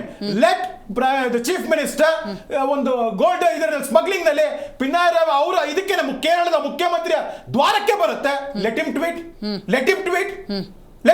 No ಗೊತ್ತಾಗತ್ತೆ ಅವಾಗ ಅಂತ ಅನ್ಬಿಟ್ಟು. ನೀವು ಯಾರು ರಕ್ಷಣೆ ಮಾಡಕ್ ಬಂದಿದ್ದೀರಾ? ನೀವು ಬಂದು ಮುಖ್ಯಮಂತ್ರಿಗಳು ಕೇಳಬೇಕಾಗತ್ತೆ. ಆ ಕಾಲೋನಿಗಳ ಹೆಸರು ಮತ್ತೆ ಏನಂತಾರೆ, ಫಕೀರು, ವಸೀಮು, ಆ ಕಾಲೋನಿ ಅಂತ ಮುಖ್ಯಮಂತ್ರಿಗಳು, ಕೇರಳದ ಮುಖ್ಯಮಂತ್ರಿಗಳು ಬಂದ್ರ, ಇಲ್ಲ ನೀವು ಬಂದು KC ವೇಣುಗೋಪಾಲ್ ಅವರು ನೀವು ತುಂಬಾ ಮುತುವರ್ಜಿಯಾಗಿ ಕೇಳ್ಕೋಬೇಕು. Why should listen madam? ನೀವೊಂದು ಕಾನ್ಸ್ಟಿಟ್ಯೂಷನಲ್ ಬಾಡಿ ಆಗಿ, CM is holding the constitutional position ಆಗಿ, he has a great respect. ನೀವು ನಿಮ್ಮ ಒಂದು ಕಾರ್ಯವಿಧಾನ, ನೆಲದ ಕಾನೂನು, ಕನ್ನಡಿಗರ ಕಾವಲು ಸಮಿತಿ ಅಧ್ಯಕ್ಷರಾಗಿ ಕನ್ನಡಿಗರ ನೆಲದಲ್ಲಿ ಬೇರೆಯವ್ರಿಗೆ ಅವಕಾಶ ಮಾಡ್ಕೊಡ್ತಾ ಇದ್ರಲ್ರಿ, ಇದನ್ನ ನಾವು ಹೇಳ್ತಾ ಇರೋದು. ಅದಕ್ಕೆ ಕನ್ನಡದ ಮಾತುಗಳು ಹೇಳ್ತಾ ಇರುವಂತದ್ದು, ಸರ್ಕಾರದ ವಿರುದ್ಧ ಮಾತಾಡ್ತಾ ಇರುವಂತದ್ದು. ನೀವು ಕನ್ನಡಿಗರ ರಕ್ಷಣೆ ಮಾಡಬೇಕು, ಕೇರಳದ ರಾಜಕೀಯದಲ್ಲಿ ಕನ್ನಡಿಗರ ಹರಾಜು ಹಾಕ್ಬಾರ್ದು ಮುಖ್ಯಮಂತ್ರಿಗಳೇ. ನೈಸ್ ಪಾಯಿಂಟ್ ದರ್ಶನ್ ಅವರೇ. ಇಲ್ಲೊಂದು ಪಾಯಿಂಟ್ ನನಗೆ ಗಮನ ಹರಿಸೋಂಗ್ ಮಾಡ್ತು. ನೀವು ಅಕ್ರಮ ನಿವಾಸಿಗಳು ಅಂತ ಒಂದು ರಿಸರ್ಚ್ ಮಾಡಿ, ಒಂದು ನೋಟಿಸ್ ಸಿದ್ಧಪಡಿಸಿ, ಒಂದು ಲಿಸ್ಟ್ ಮಾಡಿಕೊಂಡ ಮೇಲೆ ಅವರು ಅಕ್ರಮ ಅಂತ ಗೊತ್ತಾದ ಮೇಲೆ ಅವ್ರಿಗೆ ಯಾಕೆ ಪುನರ್ವಸತಿ? ಮೇಡಮ್, ಯಾರಾದ್ರೂ ಅರ್ಹ ಫಲಾನುಭವಿಗಳು ಕನ್ನಡಿಗರಾಗಿದ್ದು, ಭಾರತೀಯ ನಾಗರಿಕನಾಗಿದ್ದು, ಒಂದ್ ನಿಮಿಷ ಅಂಥವ್ರಿಗೆ ಮಾತ್ರ. ಮೇಡಮ್, ಇವತ್ತು ಕೇರಳದ ಚುನಾವಣೆ ಬಗ್ಗೆ ಅಂತ ನಮ್ಮನ್ನು ಪ್ರಶ್ನೆ ಮಾಡಿದ್ರು. ಅವ್ರು ಪ್ರಶ್ನೆ ಮಾಡಿದ್ರಲ್ಲ, ಇವತ್ತು ಭಾರತ ದೇಶ ಇಷ್ಟು ದಿನ, ಇಷ್ಟು ವರ್ಷ ಸ್ವಾತಂತ್ರ್ಯ ಬಂದು ಯಾವತ್ತಾರು ಬೇರೆ ದೇಶದ ಚುನಾವಣೆಯಲ್ಲಿ ಭಾರತ ಭಾಗಿಯಾಗಿತ್ತ? ಹೌಡಿ ಮೋದಿ ಅಂತ ಯಾರು ಹೋಗಿದ್ದು? ನಮಸ್ತೆ ಟ್ರಂಪ್ ಅಂತ ಯಾರು ಹೋಗಿದ್ದು? ಇವತ್ತೇನಾದ್ರೂ ಆ ದೇಶದವರು, ನಮ್ಮ ದೇಶದವ್ರನ್ನ ಆ ಊರಿಂದ ಟ್ಯಾಕ್ಸು ಮತ್ತಿನ್ನೊಂದು ಅಂತೇಳಿ ಲಕ್ಷಾಂತರ ಜನನ ಹೊರಗಟ್ಟಿದ್ರಲ್ಲ, ಅದೇನಾ? ನಾವೊಂದು ರೋಷಾವೇಶವಾಗಿ ಯುದ್ಧ ಮಾಡ್ಬೇಕಂದ್ರೆ ಮಧ್ಯ ಬರ್ತಂದ್ರ ಮನುಷ್ಯ. ಇದಕ್ಕೆ ನೀವು ಚುನಾವಣಾ ಪ್ರಚಾರ ಮಾಡಿದ್ದು, ಅವ್ರು ಚುನಾವಣಾ ಅನ್ನುವಂಥ ವಿಚಾರಕ್ಕೆ. ಇನ್ನು ಆಗಿಂದ KC ವೇಣುಗೋಪಾಲ್ ಅವರ ಹೆಸರು ಬರ್ತಾ ಇದೆ. ಮೇಡಮ್, KC ವೇಣುಗೋಪಾಲ್ ಅವರು ನಮ್ಮ ಕಾಂಗ್ರೆಸ್ ಪಕ್ಷದ AICC ಜನರಲ್ ಸೆಕ್ರೆಟರಿ. ಕಾಂಗ್ರೆಸ್ ಪಕ್ಷದ ನಾ ಹೇಳ್ತಾ ಇರೋದು, ಇಲ್ಲಿ ಕಾಂಗ್ರೆಸ್ ಸರ್ಕಾರ ನಡೀತಾ ಇರೋದು. ಅವರು ಕೇಳಿರೋದು ಕಾಂಗ್ರೆಸ್ ಪಕ್ಷವನ್ನ. ಕಾಂಗ್ರೆಸ್ ಪಕ್ಷ ಏನೇನು ಯೂಶುವಲಿ ಯಾವುದೇ ರೀತಿಯಾದಂತಹ ವಿಚಾರಗಳು ಆದಾಗ ನಮ್ಮ ಒಂದು AICCಗೆ ಏನೊಂದು ರಿಪೋರ್ಟ್ ಕೊಡುವಂಥದ್ದು ಸರ್ವೇ ಸಾಮಾನ್ಯವಾಗಿ KPCC ಮಾಡ್ತದೆ. ಅವ್ರಿಗೆ ಏನ್ ರಿಪೋರ್ಟ್ ಕೊಡಬೇಕು ನಾವು ಕೊಡ್ತೀವಿ. ಇದು ಪ್ಯೂರ್ಲಿ ಇಂಟರ್ನಲಿ KC ವೇಣುಗೋಪಾಲ್ ಅವ್ರ ಜಾಗದಲ್ಲಿ ರಾಮಣ್ಣ ಅನ್ನೋರು ಏನಾದ್ರು ಇದ್ರೂ ಸಮೇತ ಅವರು ಕೇಳೋರು ಏನಾಗಿದೆ ಅಂತೇಳಿ. ಆಸ್ ಯೂಶುವಲಿ ಅವರು ಕೇರಳ ಅನ್ನೋ ಒಂದು ರಾಜ್ಯ ಇರೋ ಕಾರಣಕ್ಕೋಸ್ಕರ ಇದನ್ನ ನಾವೇನು ಮೇಡಮ್, ಖಂಡಿತ ಖಂಡಿತವಾಗ್ಲೂ ನೆಕ್ಸ್ಟ್ ಬರೋ ಚುನಾವಣೆಯಲ್ಲಿ ಕಾಂಗ್ರೆಸ್ ಅಲ್ಲಿ ದಿಗ್ವಿಜಯ ಸಾಧಿಸ್ತದೆ. ನಮ್ಗಿಂತ ಮಾರ್ಗಗಳನ್ನ ಮಾಡ್ಕೊಂಡು ಏನು ರಾಜಕೀಯ ಮಾಡಬೇಕಾಗಿಲ್ಲ ಮೇಡಮ್. ಅನೇಕ ವಿಚಾರ ಇದೆ. ಅಲ್ಲಲ್ಲ, ಈಗ ರಣದೀಪ್ ಸಿಂಗ್ ಸುರ್ಜೇವಾಲಾ ಅವರ ಇಂಟರ್ಫಿಯರೆನ್ಸು, ಕೆ.ಸಿ. ವೇಣುಗೋಪಾಲ್ ಅವರ ಇಂಟರ್ಫಿಯರೆನ್ಸ್ ಬಗ್ಗೆ ಆಕ್ಷೇಪ ಇದೆ ದರ್ಶನ್ ಅವರೇ. ಮೇಡಮ್, ಈಗ ಅವ್ರದ್ದು ಒಂದು ರಾಷ್ಟ್ರೀಯ ಪಕ್ಷ ಅಲ್ವಾ, ಅವ್ರದ್ದು ಒಂದು ಯಡಿಯೂರಪ್ಪನವರ ಆಳ್ವಿಕೆ ಇದ್ದಾಗ ಅಥವಾ ಜಗದೀಶ್ ಶೆಟ್ಟರ್ ಆಳ್ವಿಕೆ ಇದ್ದಾಗ ಅವರು ಒಂದ್ ನಿಮಿಷ ಬೇಡ ಪ್ಲೀಸ್ ಮೇಡಮ್, ಅವರು ಸಮೇತ ಉಸ್ತುವಾರಿಗಳು ರಾಜ್ಯಕ್ಕೆ ಬರ್ತಾ ಇದ್ರು. ರಾಜ್ಯದ ಮೇ ಬಿ ಅವ್ರು ವಿರೋಧ ಪಕ್ಷದಲ್ಲಿದ್ರು, ಅವರು ಅವ್ರ ವಿರೋಧ ಪಕ್ಷ ಕರೆಸ್ತಾರೆ, ಕೂರಿಸ್ತಾರೆ, ಮಾತಾಡ್ತಾರೆ. ನೀವೇ ಹೇಳಿದ್ರಿ ಅವರು ಪಕ್ಷಕ್ಕೆ ಕೊಟ್ಟರು, ಸರ್ಕಾರ ಕೊಟ್ಟರು. You can see is tweet madam, is address to CM Siddaramaiah. ಈ ಸಿದ್ದರಾಮಯ್ಯ ಸರ್ಕಾರನ ಪಕ್ಷನ? ಸಿದ್ದರಾಮಯ್ಯ ಕಾಂಗ್ರೆಸ್ ಪಕ್ಷದಿಂದ ಕಾಂಗ್ರೆಸ್ ಸರ್ಕಾರ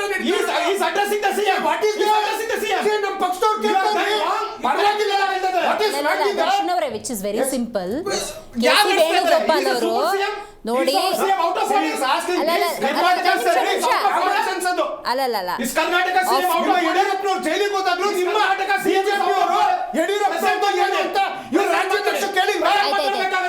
ಅಫಿಷಿಯಲ್ ಟ್ವೀಟ್ಗೂ ಅಫಿಷಿಯಲ್ ಆಗಿ 4 ಜನಕ್ಕೆ ಕಾಣೋ ಹಂಗೆ ಟ್ವೀಟ್ ಮಾಡೋಕ್ಕೂ ನೋಡಿ, ಕರ್ನಾಟಕದ ಪರಿಸ್ಥಿತಿ ಬಗ್ಗೆ ನೋಡಿ, ಅಲ್ಲಿ ಹೋಗಿ JCB ತಗೊಂಡೋಗಿ ಅಲ್ಲಿ ತೆರವು ಮಾಡಿರೋದಕ್ಕೆ ಇನ್ಯಾರು ಟ್ವೀಟ್ ಮಾಡ್ತಾ ಇದ್ದಾರೆ, ಅದ್ರ ಬಗ್ಗೆ ಗಮನ ಹರಿಸಿ ಅನ್ನೋದಕ್ಕೂ, ನಾನ್ ಅಫಿಷಿಯಲ್ ಆಗಿ ಗಮನ ಹರಿಸಿ ಅಂತ ಹೇಳೋಕ್ಕೂ ಅಫಿಷಿಯಲ್ ಟ್ವೀಟ್ಗೂ ವ್ಯತ್ಯಾಸ ಇದೆ. ನೀವು ಅದನ್ನ ಸಮರ್ಥಿಸ್ಕೊಂಡ್ರೆ ಚೆನ್ನಾಗಿರಲ್ಲ ಮೇಡಮ್. ಇವತ್ತು ಯಾರು ಪಿಣರಾಯಿ ವಿಜಯನ್ ಅನ್ನೋ ಮನುಷ್ಯನಿಗೆ ವಾಸ್ತವತೆ ಗೊತ್ತಾಗ್ಲಿಲ್ಲ. ಪಶ್ಚಾತ್ತ ಕೇರಳದವರೇ ಇದ್ದಾರೆ ಅಂತ ಅನ್ಕೊಂಡು, ಅದ್ರಲ್ಲಿ ಕೇರಳದ ಮುಸಲ್ಮಾನರು ಅನ್ನುವಂತ ಪರಿಕಲ್ಪನೆಗಳು ಹಂಗೆ ಇವತ್ತು ಯಾರಿದ್ದಾರೆ? ಆಯ್ತು, ಇವತ್ತು ಅವ್ರ ಸಂಸದರು ಒಬ್ಬರು ಇದ್ದಾರ, ಎಲ್ಲ ಓಡೋದ್ರು ಅಂದ್ರೆ ಪ್ರೊಪಗಂಡ ಮಾಡೋದಕ್ಕೆ ಹೋಗಿದ್ರು. JCB ರಾಜ್ಯ ಅಂತ ಮೇಡಮ್, JCB ನಮ್ದಲ್ಲ ಮೇಡಮ್, ನಮ್ದು ಕರ್ನಾಟಕ. ಇಡೀ ದೇಶಕ್ಕೆ ಎಲ್ಲಾ ವಿಚಾರದಲ್ಲೂ ನಾವು ಸಾಧನೆ ಮಾಡಲ್ಲ. UP ಮಾಡಲ್ಲ, ಗುಜರಿ ಮಾಡಲ್ಲ. ಏನು UP ನಲ್ಲಿ JCB ಅನ್ನೋದಿತ್ತು, ಇಲ್ಲಿ ಅಕ್ರಮ ಕಟ್ಟಡ ಇತ್ತು, ತೆಗೆದಿದ್ದೀವಿ. ಅದಕ್ಕೇನೋ ಒಂದು ಟ್ಯಾಗ್ಲೈನ್ ಕೊಡೋದಕ್ಕೆ ಹೋದಾಗ ಏನು ಈ ರೀತಿ ರಾಷ್ಟ್ರೀಯ ಅಂತಾರಾಷ್ಟ್ರೀಯ ಮಟ್ಟದಲ್ಲಿ ಸುದ್ದಿ ಆಗ್ತಾ ಇದೆಯಲ್ಲ, ಪಕ್ಷದ ಹೈಕಮಾಂಡ್ ಕೇಳುವಂಥದ್ದು ಸಹಜ, ಏನಾಗಿದೆ ಎತ್ತಾಗಿದೆ ಅಂತ. ಇದನ್ನ ಪೊಲಿಟಿಕಲ್ ಮಾಡುವಂಥದ್ದು ಏನು ಅವಶ್ಯಕತೆ ಇಲ್ಲ ಮೇಡಮ್. ಕೊನೆದಾಗ ಹೇಳ್ತಾ ಇದ್ದೀನಿ, ಯಾವ ರೀತಿಯಾದಂತಹ ನಿಜವಾದ ಫಲಾನುಭವಿಗಳಿಗೆ ಮನೆ ಕೊಡುವಂತ ಅವಶ್ಯಕತೆ ಇದ್ರೆ ಅವ್ರಿಗೆ ಕೊಡ್ತೀವಿ. ನಿಜವಾದ ಫಲಾನುಭವಿಗಳಲ್ಲ ಅಂದ್ರೆ ಖಂಡಿತ ಕೊಡೋಣ. ರೈಟ್. ಇವತ್ತು ನೋಡಿ, ಇವತ್ತು ಕೆ.ಸಿ. ವೇಣುಗೋಪಾಲ್, ಸುರ್ಜೇವಾಲಾ ಮತ್ತು ಇವತ್ತು ಯಾರ್ಯಾರೆಲ್ಲ ಇವತ್ತು ಟ್ವೀಟ್ ಮಾಡ್ತಾ ಇದ್ದಾಳ, ಇವತ್ತು ರೈತರು ಆತ್ಮಹತ್ಯೆಗಳು ಮಾಡ್ಕೊಂಡಿದ್ದಾರೆ, ಆಶಾ ಕಾರ್ಯಕರ್ತರು ಬೀದಿಯಲ್ಲಿದ್ದಾರೆ, ರೈತರು ಜೀವಂತ ಸತ್ತಿದ್ದಾರೆ. ಅವ್ರಿಗೆಲ್ಲ ಸುರ್ಜೇವಾಲಾ ಎಲ್ಲೋಗಿದ್ರು? ಕಾಂಗ್ರೆಸ್ ಪಕ್ಷ ಕಾಂಗ್ರೆಸ್ ಸರ್ಕಾರ ಅನ್ನೋರಿಗೆ. ಅದಕ್ಕೆಲ್ಲ ಯಾಕೆ ಇವರು ವೇಣುಗೋಪಾಲ್ ಅವರು ಟ್ವೀಟ್ ಮಾಡಿಲ್ಲ ಅನ್ನೋದು ಪ್ರಶ್ನೆ. ಒಂದು ಟ್ವೀಟ್ ಮಾಡಿಲ್ಲ. ಇವತ್ತು ರೈತರು ಸಾಯ್ತಿದ್ರೆ ಆತ್ಮಹತ್ಯೆ ಮಾಡ್ಕೊಂಡು ಬಾನಂತೀರು ಸಾವುಗಳತ್ವ ಸರ್ಕಾರ ಜ್ವಲಂತ ಸಮಸ್ಯೆಗಳಲ್ಲಿ ಒಂದು ಟ್ವೀಟ್ ಇವತ್ತವರೆಗೂ ರಾಜ್ಯಕ್ಕೆ ಬಂದಿದೆ ಅವ್ರದ್ದು. ಅಂದ್ರೆ ಇವರು ಎಲೆಕ್ಷನ್ ಗಿಮಿಕ್ ಕೇರಳದಲ್ಲಿ ವಾಲಾಯಿಸ್ಕೊಬೇಕಾಗಿತ್ತು, ಪಿರಾಣಿಯನ್ನು ಮುಂದೆ ತಂದಿಕೊಂಡು ಟೆಸ್ಟ್ ಅಂಡ್ ಟ್ರಯಲ್ ಮಾಡ್ತಾ ಇದ್ದಾರೆ ಕರ್ನಾಟಕನ. ಇವತ್ತು ಕೆ.ಸಿ. ವೇಣುಗೋಪಾಲ್ ಅವರು ಟೆಸ್ಟ್ ಅಂಡ್ ಟ್ರಯಲ್ ಕರ್ನಾಟಕ ಮಾಡ್ತಾ ಇದ್ದಾರೆ. ಇವತ್ತು ಫುಟ್ಬಾಲ್ ಕಿತ್ತೋದ್ರೆ NRI ಬಂದು ವಿಡಿಯೋ ಹಾಕಿದ್ಮೇಲೆ ಫುಟ್ಬಾಲ್ ರೆಡಿ ಆಗ್ತಾ ಇದೆ. ಇವತ್ತು ಕೆ.ಸಿ. ವೇಣುಗೋಪಾಲ್ ಅವರು ಟ್ವೀಟ್ ಮಾಡಿದ್ಮೇಲೆ ಔಟ್ ಟ್ವೀಟ್ಗೆ ಇವತ್ತು ಅಲ್ಲೋಗಿದ್ದಾರೆ. ಇವತ್ತು CM DCM ಜಮೀರ್ ಅವರು ಇವತ್ತು ಅವ್ರು ಏನ್ ಹೇಳ್ತಾ ಇದ್ದಾರೆ, ಇವಾಗ ಪರಿಹಾರ ವ್ಯವಸ್ಥೆ ಮಾಡೋರು, ಮುಂಚಾಕಿ ಪರಿಹಾರ ವ್ಯವಸ್ಥೆ ಮಾಡಲಿಲ್ಲ.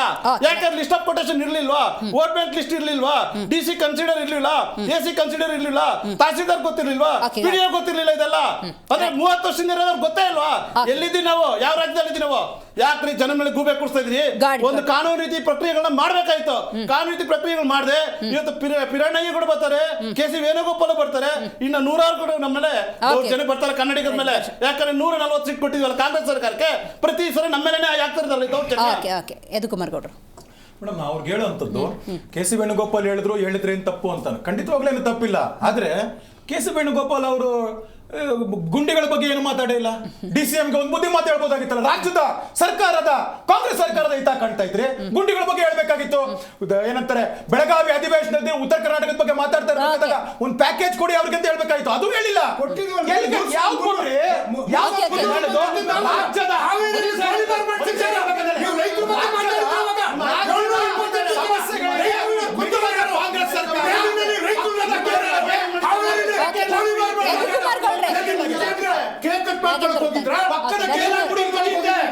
ಥ್ಯಾಂಕ್ ಯು ಕರ್ನಾಟಕ ಸರ್ಕಾರ ಕೇರಳ ಸರ್ಕಾರ ಬೆಂಗಳೂರಿನ ಯಲಹಂಕ ನಾಚಿಕೆ ಆಗ್ಬೇಕು ನಿಮ್ಗೆ. ಕೋಗಿಲು ಕ್ರಾಸ್ ಬಳಿ ಇರುವಂತಹ ಪಕ್ಕೀರ ಬಡಾವಣೆಯಲ್ಲಿದ್ದಂತಹ ಅಕ್ರಮ ನಿವಾಸಿಗಳು ಯಾರಿದ್ದಾರೆ ಅವರನ್ನು ತೆರವು ಮಾಡಲಾಗಿದೆ. ಇಲ್ಲಿರುವಂಥ ಸಣ್ಣ ಪುಟ್ಟ ಸೂಕ್ಷ್ಮಗಳನ್ನು ನಾವು ಅರ್ಥ ಮಾಡ್ಕೋಬೇಕು. ಅವರು ಅಕ್ರಮ ನಿವಾಸಿಗಳಾಗಿ ಕನ್ನಡಿಗರಾಗಿದ್ದರೆ, ಇಲ್ಲಿನ ಆಧಾರ್ ವೋಟರ್ ಐ ಡಿ ಹೊಂದಿದರೆ ಅವ್ರಿಗೆ ಪರ್ಯಾಯ ವ್ಯವಸ್ಥೆ ಕಲ್ಪಿಸಬೇಕು. ಅಕ್ರಮ ವಲಸಿಗರಾಗಿದ್ದರೆ ಅವರನ್ನು ಗಡೀಪಾರು ಮಾಡಬೇಕಾಗತ್ತೆ. ಅವ್ರ ಆಧಾರು ವೋಟರ್ ಐ ಡಿ ಅಕ್ರಮವಾಗಿ ಹೊಂದಿದರೆ ಅವ್ರು ಯಾವ ಮೂಲದವರು, ಇದ್ರ ಬಗ್ಗೆ ಇನ್ವೆಸ್ಟಿಗೇಷನ್ ಆಗಿ ಫೈನಲ್ ರಿಪೋರ್ಟನ್ನು ತೊಗೋಬೇಕು. ಬಟ್ ಇಲ್ಲಿರುವಂಥ ರಾಜಕೀಯವನ್ನು ನೀವು ಅರ್ಥ ಮಾಡ್ಕೊಳ್ಳೋದಾದರೆ CPIM ಮತ್ತು ಕಾಂಗ್ರೆಸ್ ಅವರಿಬ್ಬರ ನಡುವಿನ ಕೇರಳದ ಜಟಾಪಟಿಯ ರಿಫ್ಲೆಕ್ಷನ್ ಕರ್ನಾಟಕದ ಘನತೆಯ ಮೇಲಾಗ್ತಾ ಇದೆ.